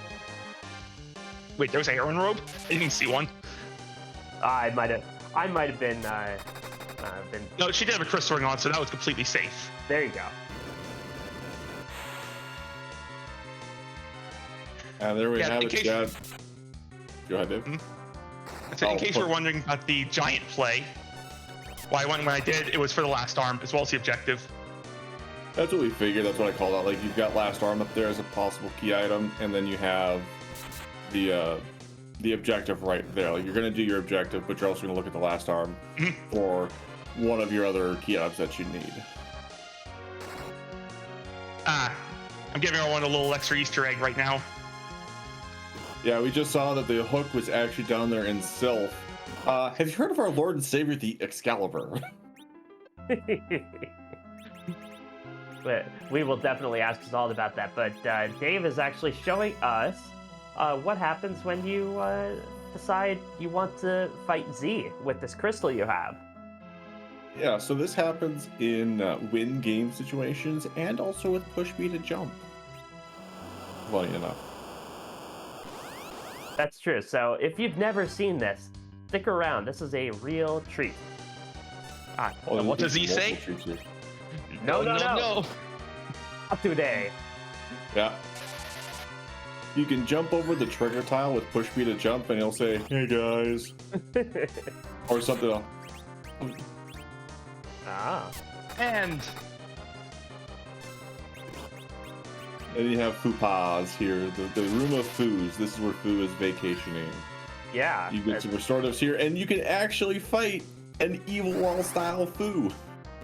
yeah, if you give it another minute, I actually did go and pick a fight with him. Then remember, I left the Avenger on and started grumbling to myself. I like to think of it more as a Tonberry style food. Yeah. Actually, yeah, more of Tom Brady, except he doesn't poke you with the kitchen knife, but he does something else. It's actually a wyvern gets one of his... No! Here comes the Foo! Just advancing slowly, creepily. Advancing menacingly. Oopa?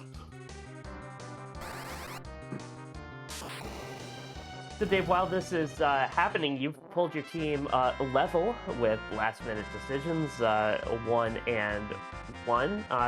Go ahead and take this opportunity to talk up your team a little bit. All right. Come on, this guy. We know you got this. Go to Twin Harp Ice. See, you've got the framework's down already. Bartana's going to wipe multiple times. It's all you. Hey, you guys aren't let me biased, but I am. Oh, definitely. Go team. Yeah, we definitely saw on both teams, definitely where the names came from, and I know you definitely made some bold decisions, and definitely well named of a team. So and there you see Grandpa Pooh giving us a nice hug. Yeah, Aww. There's the hug. Aww. And then the retreat. Oopa! So who is the team leader, the real when you need a locker room speech? Who does Team Bold Strategy turn to? Oh, Night Dew's got the locker room speeches on lockdown. Really? Actually, it's more Night Dew and my cats have the locker room speeches on lockdown. Oh yeah, definitely the cats. Yeah, I can definitely see that. All right, Dave. Well, we're going to focus on the bottom race, the rubber match between Mitzi and the Bardic Panda. Anything else about this seed or about this tournament you wanted to say? I thought, see, could you give that last key item slightly earlier? Also, Paladin is the final boss. Watching all those dudes, it's just you're sweating the whole time as it's eating time.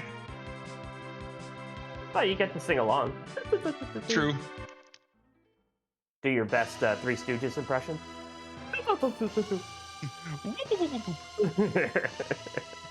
All right. Well, GG's once again. And to Dave. I would like to thank Scala for rolling this wonderful trolley seed. You two, Sheep and Tybalt, for talking about it, and Plago and Iker for pushing the buttons. Probably the hardest job here. Very much I will so, let you to the bottom race. All right, GG's once again, and to Dave holding Team Bold Strategy even with last-minute decisions. You gotta make it exciting. From Zaldi, we did see the pan turn, and the pan bonk was an Avenger into just a coffin. So with that, we know that the hook is in Sylph. Yeah, in the back and of that Sylph. locks 3 checks right there. And I did not see. I believe it popped up on NGDave's screen, but I did not see where the Legend Sword's hiding. I don't think I had enough time to pop by. We did not see. So I mean, we've got sort of like the rat tail turn in. You've got the 2 trap chests in Evelyn Cave, and then I think we still have 1 or 2 more in Sylph. Yeah, and if it's one of those checks that's only accessible by the hook, you're not doing those checks. You are immediately racing to launch that Falcon. Yeah, you know, I see Nitzy here doing the Sylph. Will they stay in here long enough to find the hook? So Nitzy is going to have all of the Excaliburs that they need. How many Excals do you need before you feel satisfied? All of them. Or how about 4? Well, 4's a good start. 4 is a very good start. There we go, 65,535. Yeah, there we go. Yeah, now we're talking. Yeah, so I'll finishing out the seed in the top right. Ran a really good race. Just did not have the Kane Venger, and that really made the difference in this one. Yeah, it's just I don't think they went to Elba and had enough cash for an Avenger, so they picked up a Rune Axe instead. So definitely had a decent weaponry for Kane, but not a Kane Avenger. But it's still anybody's race on the bottom between Nitzy and Bardic Panda. Yeah, Bardic Panda is in go mode here, so just has to do the giant and the 2 spots on the moon. Nitzy, really Nitzy's out here is to stay in Sylph long enough to find the hook, and then just fade, you know, giant and Masa. That's the out here. Yeah, if the Legend Sword is somewhere, either the Rat Tail or somewhere along the hook route. Yeah. I mean, in all honesty, they have to be at the Rat Tail, because you turn on the Rat Tail because it's a quick check. The trap chest along the hook route can be out of the way, so not exactly ideal to check. But I can definitely see a Rat Tail turn in. Yeah, Rat Tail would certainly be the easier one. But yeah, Bardic Panda is in go mode, but as we've seen, the Ogopogo at Cape Bahamut, not free at all, can be very tricky even at these levels, and Pale Dim it just takes a little bit, so it's not over. No, not over by a far chance. So Nitzy getting through the Toad ladies here. Gonna be rewarded with yet another Excal. Pulling holy swords from medieval maidens is no way to choose a new monarch. Now we're gonna get a quick heal here to get rid of the Toad, and we're gonna continue on. Now it's just a matter of, does Nitzy turn here and go through the back door here? Does. So we'll end up hitting the chest that has the hook in it, because the hook is in, I believe, the back corner of these 3 chests here. Yeah, it is in the back of Sylph Cave. I don't believe it's in this ghost chest. Nope, it's in this one. This is the, this is the one that's the hook. Okay. Because Zol did not go back this way, and as a spoiler log went out, it was these 3 chests. Okay. If I'm wrong, then it's the chest of 5, which is all along the Sheila route. But I think it was these 3 chests here. Zol. So we got to meet Bell out, and this fight's free. Barricade through the long Mylon Z fight. And Walzalda through the Ogopogo. And keeping all of those folks up to get all that delicious EXP. And you were right, Tybalt, that is a hook. And so Nitsi has a big decision to make here. And Nitsi realizing, I'm in go mode. Yeah. Does have exit, but looks to be walking out of self here.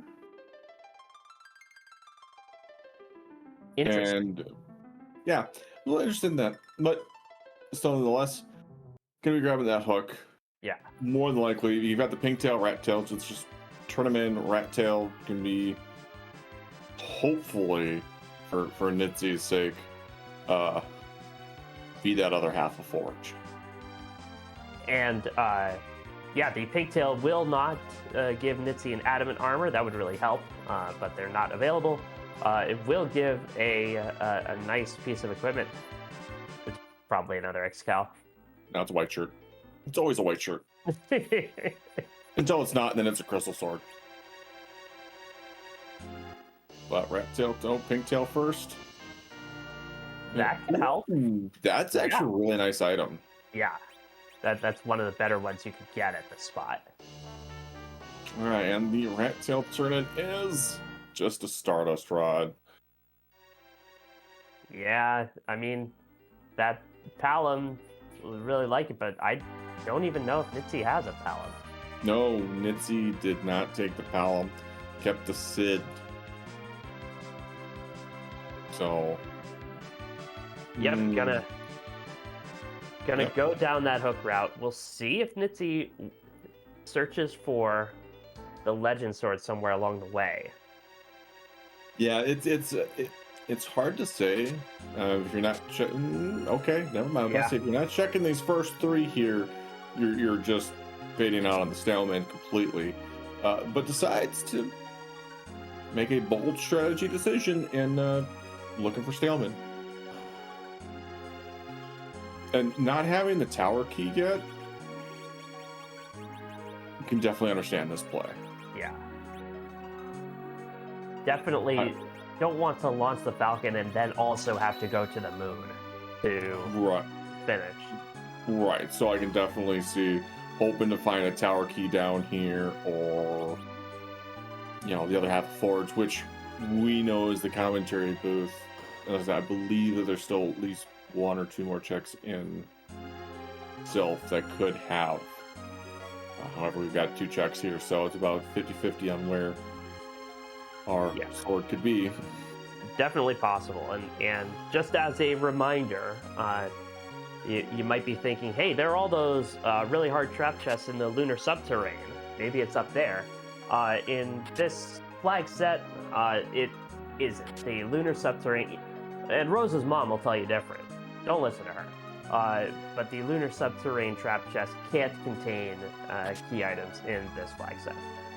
Yeah, so what that is the K Moon flag turns on all of the moon checks except for Bahamut. And if K Trapped is on for a combo, it does add the lunar subterranean trap chest. We're not running K Moon, so nothing in the lunar subterranean will have anything of key item value. And welcome in Raiders from Flurry, and I know I did see some Raiders from Gimlock. Yeah, and for anybody who's just joining us, and Dave got the first win of the tournament for Team Bold Strategy. Nitsi is also on Bold Strategy. Bardic Panda is representing last minute decisions. Bardic Panda is in go mode, as is Nitsi. But Bardic Panda has the objectives advantage. At this point, going to take on Ogopogo at the Bahamut spot. Yep. I'm not sure if... That's a Legend Sword. Oh, hey, yes! Okay. All right. Nitsi got the Legend Sword from the Staleman chest, officially done checking, and now does not have to go to the moon. Oh, there's our 7th character, is a Tella. Yeah. Still has to go to the moon. If Nitzy doesn't do Tower Key, we'll still have to go to the moon. Falcon, Saville, Queen, King. Yes, to do either Bahamut or the Masa altar. Yeah. Or the giant. One of those three. Well, has to do two of those three if he doesn't get the tower key. Yeah. No. But I think without checking these first couple trap chests here, goes, I'm in go mode. I'm just going to go for it. Yeah. And Zald, on his way to the giant, has completed Cape Bahamut Eye and the Masa altar, and we'll do the giant last. Yep. Party Panda taking on the Ogopoga here. Young is taking a nap, but we've got Kane with a white spear. I hope he gets some blinks up here. Yeah, doing a cure 2 there. Not a blink would be much more effective. But you do have to worry about those big waves. Yeah. And I think Kane's going to be taking a nap here because, yep. One what? HP. Oh, Wow. Kane, for the first time in his life, does not betray us. Well, you know what's going through the Bardic Panda's mind right now, right? Calculated. I'm thinking he's yeah, sure, calculated. I was thinking he would saying 2 words, and the first of which was "oh."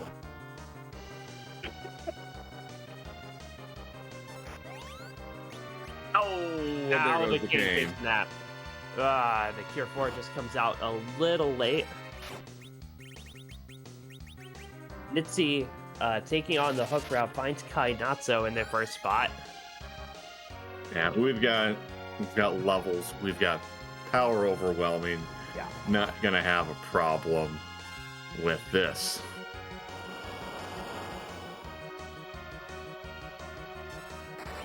And Panda using the Life 2 on Kane. And Yeah. berserking him up and just saying, go swing. Yeah. The only thing that would be a little bit different would be Life 2, then Blink. Yes. Rose is going to be taking a nap here for him. Still barely hanging on. This is a good opportunity to test your scrambling abilities, but Panda goes down. Ooh, that wipe hurts. And as we have Party Panda probably going in for round 2. And we have a karate here on the hook route. Let's go ahead and give a shout out to, once again, our restreamer, Skullakitty, putting this all together. Also, wonderful spray creator for the Z spray, which we're not using in this flag set. The yeah, we still have the Fab palettes. Gotta love those too. Show some love to those. Yes. We have our 2 trackers, Ike here and Darth Pagel. Gotta give it to them for keeping us straight. And of course to you, Sheep. And for being of course, old. you Sybil. And Panda's going to give it another shot. Nitzy will have to go through the Karate Man the old-fashioned way, because no free bosses are on.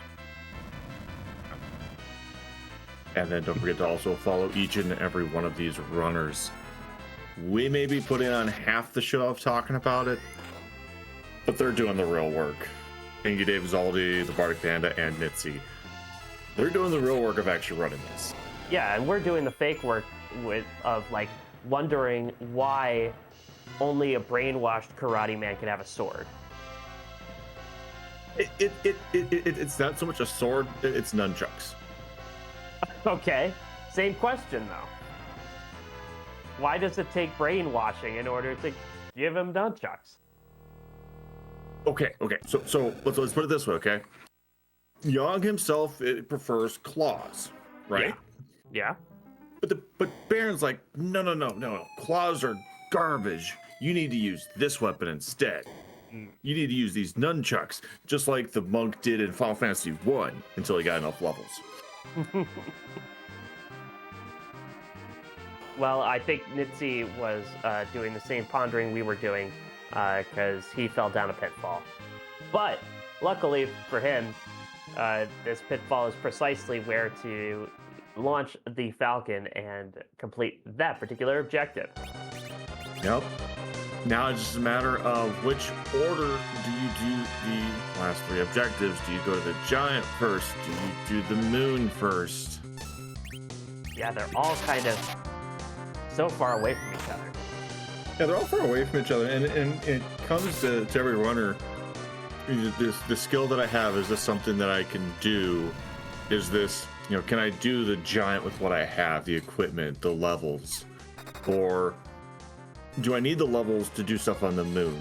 Because you get all your levels from the giant, and then you're like, okay, I have no problem with the moon. But if you don't feel comfortable, it's a toss-up in how a runner feels. Yeah. Oh, and with the Forge objective, Nitsi is going to show us one of our favorite things, the S-Wild Coco Shop. Yeah. How good is this shop? Prisoner robe and a shadow helm. Yes. But a Sork robe, if we didn't already have one, that'd be okay. Ooh, an Abel Lance. Abel's Lance, Kane's best weapon. And of course, that means Kane is Abel. That's gonna help out for the Mylon Z fight tremendously. Yeah, that'll really because that'll hit the holy weakness and the flight. Because Mylon Z is flying, That's true. to avoid those quakes. You could totally see the strings. Oh, you really can if you look hard enough. And there goes. Zald has finished with the giant. GG's to Zald.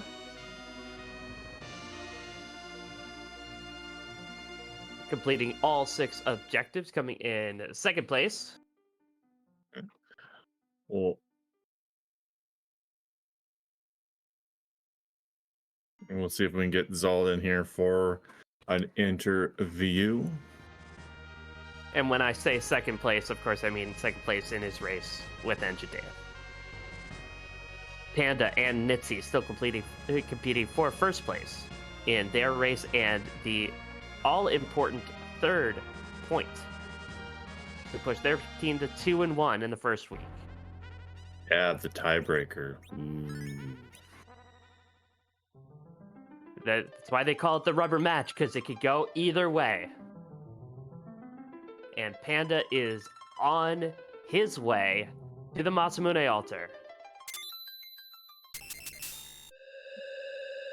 We are joined by Zald. Zald, GG's.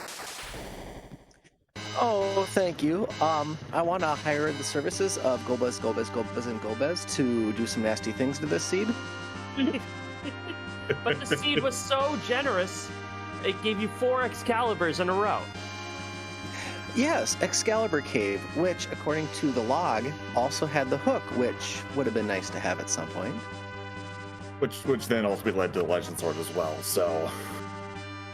Again, Gobez, and Gobez, please get in contact. I would like to do nasty things to this seed.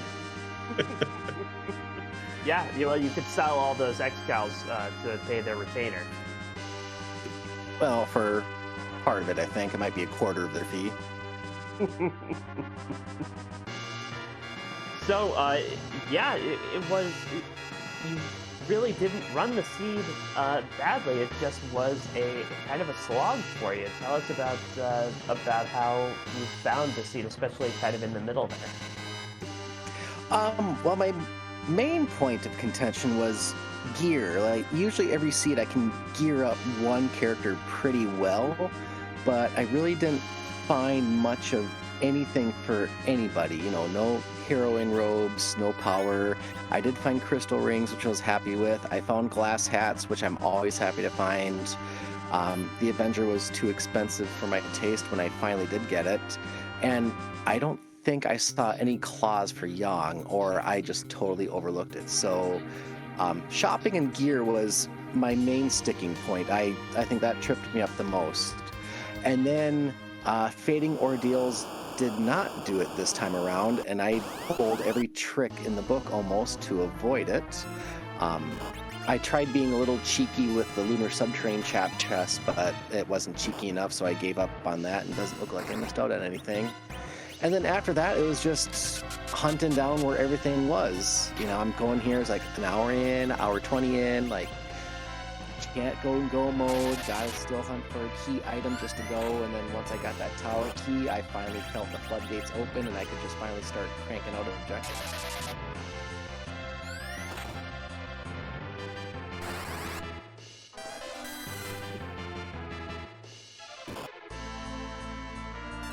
Trying to think about things that happened. Go ahead, Sheep. Yeah, I guess I was going to say the early game was a little bit tricky too. You were talking about all the tricks you pulled when the Magma Key was just sitting at ordeals, but that was kind of a that was kind of a tough Baron Key into Luca Key kind of gauntlet to deal with early on. Yeah, I wasn't happy with that. I was hoping chasing the Baron Key would lead to something. It at least opened the Baron shop for the Avenger, which helped me out with a lot in the late seed. But I felt like I kept doing all the wrong turns. Like in Silk Cave, I guess I should have taken a left instead of a right at Albuquerque, because then that would have got me my hook. Yeah, and then I can't remember what else. I know, it was all just pretty much trying to hunt down the one key item that would lead me to where I needed to go. I'm glad I went to the moon early to get Palom, so that way I could get Warp for the Warp glitch. It didn't pay off, but I thought that was something nice to have. And then at the end, I kind of switched Porum and Rose's roles because I wanted the Cure 4 for the moon fight, so I just let Porum go pew-pew and let Rosa keep everybody up. But yeah, I don't know. It was a seed. And it was. So tell us about your team, last minute decisions, your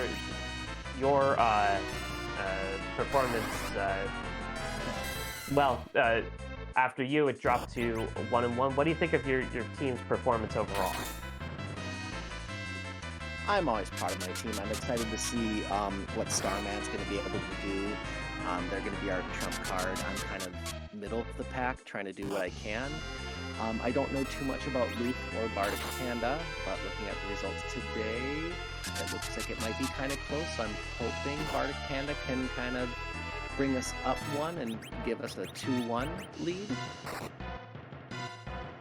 Yeah, Bardic Panda, I believe, on his last objective to take down the Pale Den. We will see if he can hold on. So while we watch that thrilling conclusion, any final thoughts on the seeds, all? The only lingering thought I have, did anybody find the 7th character? In my head, I got the Yang, Kane, Palom, Porum, Rosa, and a Sid, but I don't know who the 7th was. It was Tella. Tella.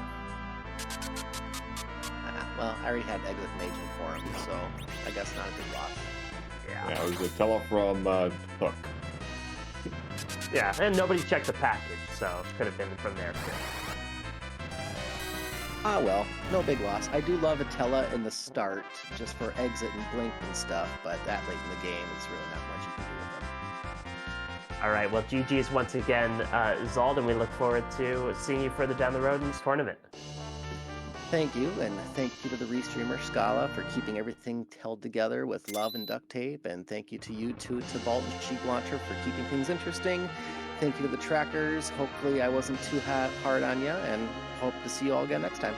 And Zald, you might want to hold on, because Bardic Panda has just won his race in a time of 2 hours, 23 seconds, bringing last-minute decisions to 2-1 in the tournament. Bardic Panda takes this one for last-minute decisions. Woo! And we are joined by Bardic Panda. GG's. Yeah, hey, that was a race. Oh, it sure was. So, what was your favorite part of that seed, Panda? Being able to skip Luca Cave. Every time I'm able to skip Sealed Cave, it's amazing. That should be something that's relatively easy to do in these flags with the warp glitch with a couple of black mages available. So hopefully those good vibes will continue. Yeah, that's the entire reason I waited to do Dwarf Castle as long as I did, just getting Warp on Palom first. Yep, learns it at 29. I know that well. So, when it seemed like you were looking for one item for Go mode for a long time in this seed. What was that search like for you? It was a little aggravating. I was admittedly hoping that I would get something that would let me skip one of the harder checks, like getting a legend sword in the super cannon room or something like that, but you take what you can get. I'm just annoyed that I had to dip into the tower so many times. You're not the only one. Everybody had to dip in a tower multiple times. Yeah, and that Fey March, which turned out to be pretty much required for everybody, was a little tricky as well. How did you find the elements and the Leviathan? I knew I couldn't handle them at lower levels, so I didn't even try. But once I was there, I knew I could handle them. I just needed to take the time for it.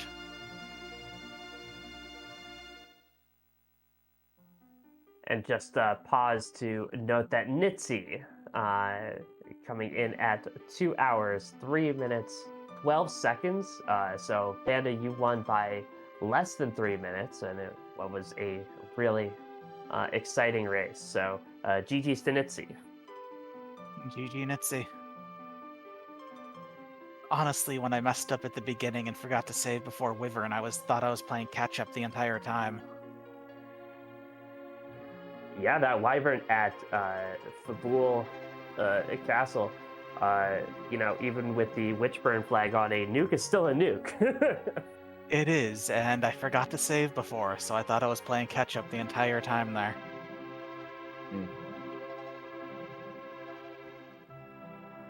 All right, so Panda, it looks like you're carrying this team on your back, at least for tonight. What do you think of the team and of the tournament so far? Well, I was a last-minute addition to the last-minute decisions, so it seems to be working out at this point. I was a freelancer who got put in. And sometimes it's those quick put together teams that can really cohere and find the team spirit. So that's. I'm just glad to be racing. And we're glad to have you. Tybalt, any final questions for Panda?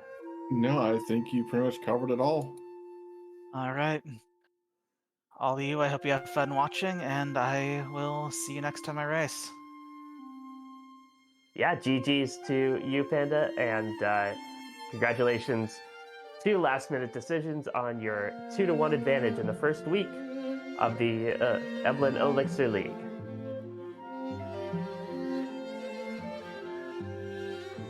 And Nitsi did get through that final fight, and so we are joined with Nitsi. GG's Nitsi.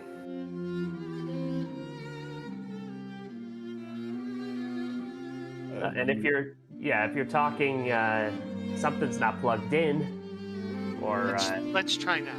Hey, how about that? It helps if I unmute myself. Very much so. GG's, Nitsi. GG's, thank you so much. That was a heck of a seed.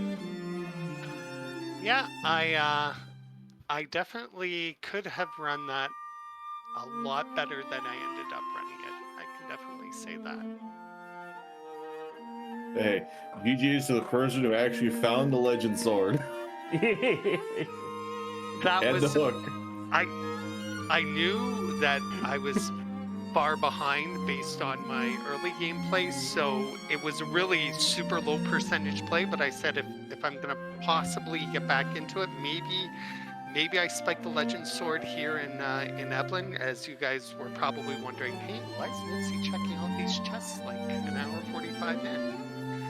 I thought it might be the only way to possibly catch up, and I apparently almost did. I'm gonna have to watch this back, but it came really, really close. So Oh yeah, like we were actually talking about that. Like your outs were finding the legend sword, so you had to skip one of the moon objectives. With the tower key behind the twin harp, it's like you didn't have full go mode until you had the hook. It's just like, can you skip out on one of the other objectives to try to make up time? And you did exactly that. It's just if Abel's lance actually targeted dragons, a lot closer of a race. for sure. I mean, hey, I wasn't angry that Abel's lance was there. It definitely helped. It basically put any worries about any bosses, and I just in the early game, I just maybe just some first race nerves, some jitters. I messed up there. Up on Hobbs, I messed up at Fabul, I messed up at Baron Inn. If I could take all those back, I probably saved myself 15 minutes, and I just kind of got in my head about the hairdryer chest for some reason, thinking maybe that was going to be something spicy since we started with the darkness crystal to begin with. I was like, maybe it spikes the Baron key, maybe it spikes. I can't remember the objectives now. I'm straight. The three extras were Tower Key, Legends, or it was Tower Key, Hook, and Giant were the three extras. Yeah, so maybe maybe I spike a Tower Key on the moon, save myself having.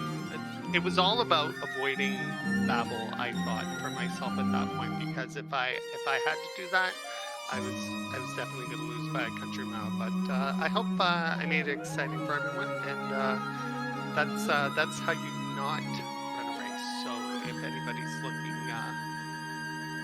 to learn how to not run a race, that's how you do that. But hey, GG's to Panda. We've faced each other in the past, and it's been really close. He's got the best of me again this time. Maybe we'll see him in Moonvale Mixer, and I wish him and his team name, which unfortunately just eludes me at the moment, the best of luck in their second week matches.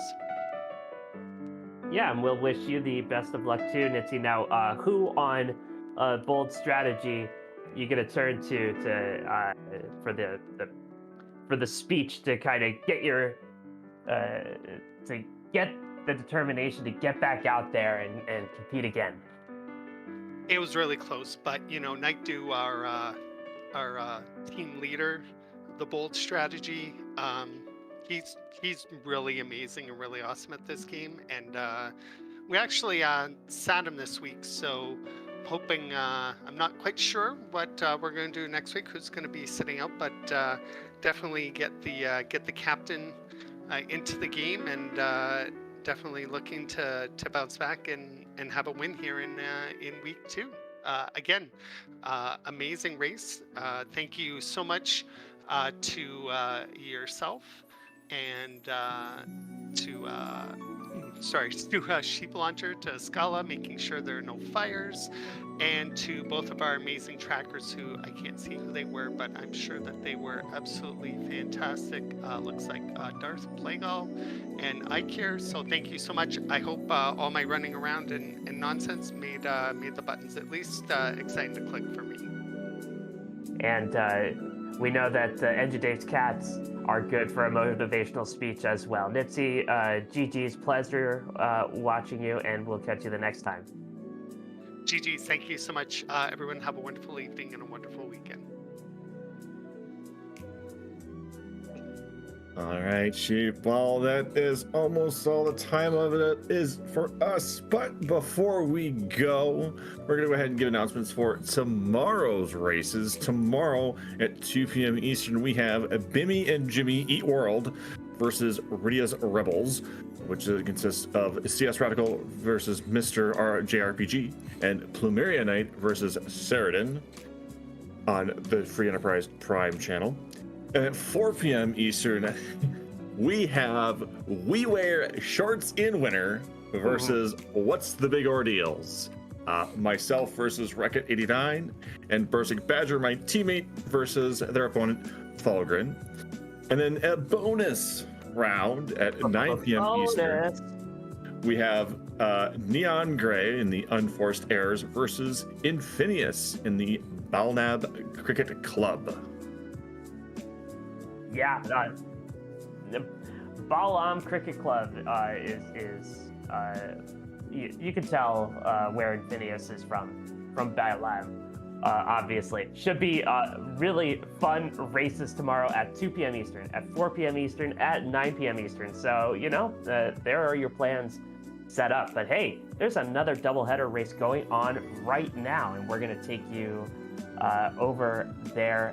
Now we're going to be rating Golbez, and Golbez with their new client Zald against Silvera Petting Zoo. It's Klopfer versus Dr. Cossack, Skarn versus Bangagong. We will see you over there. Do want to thank one more time Ike here, Darth Plagle, Dollar Kitty, and Tybalt. I've been Sheep Launcher. Until next time, so long.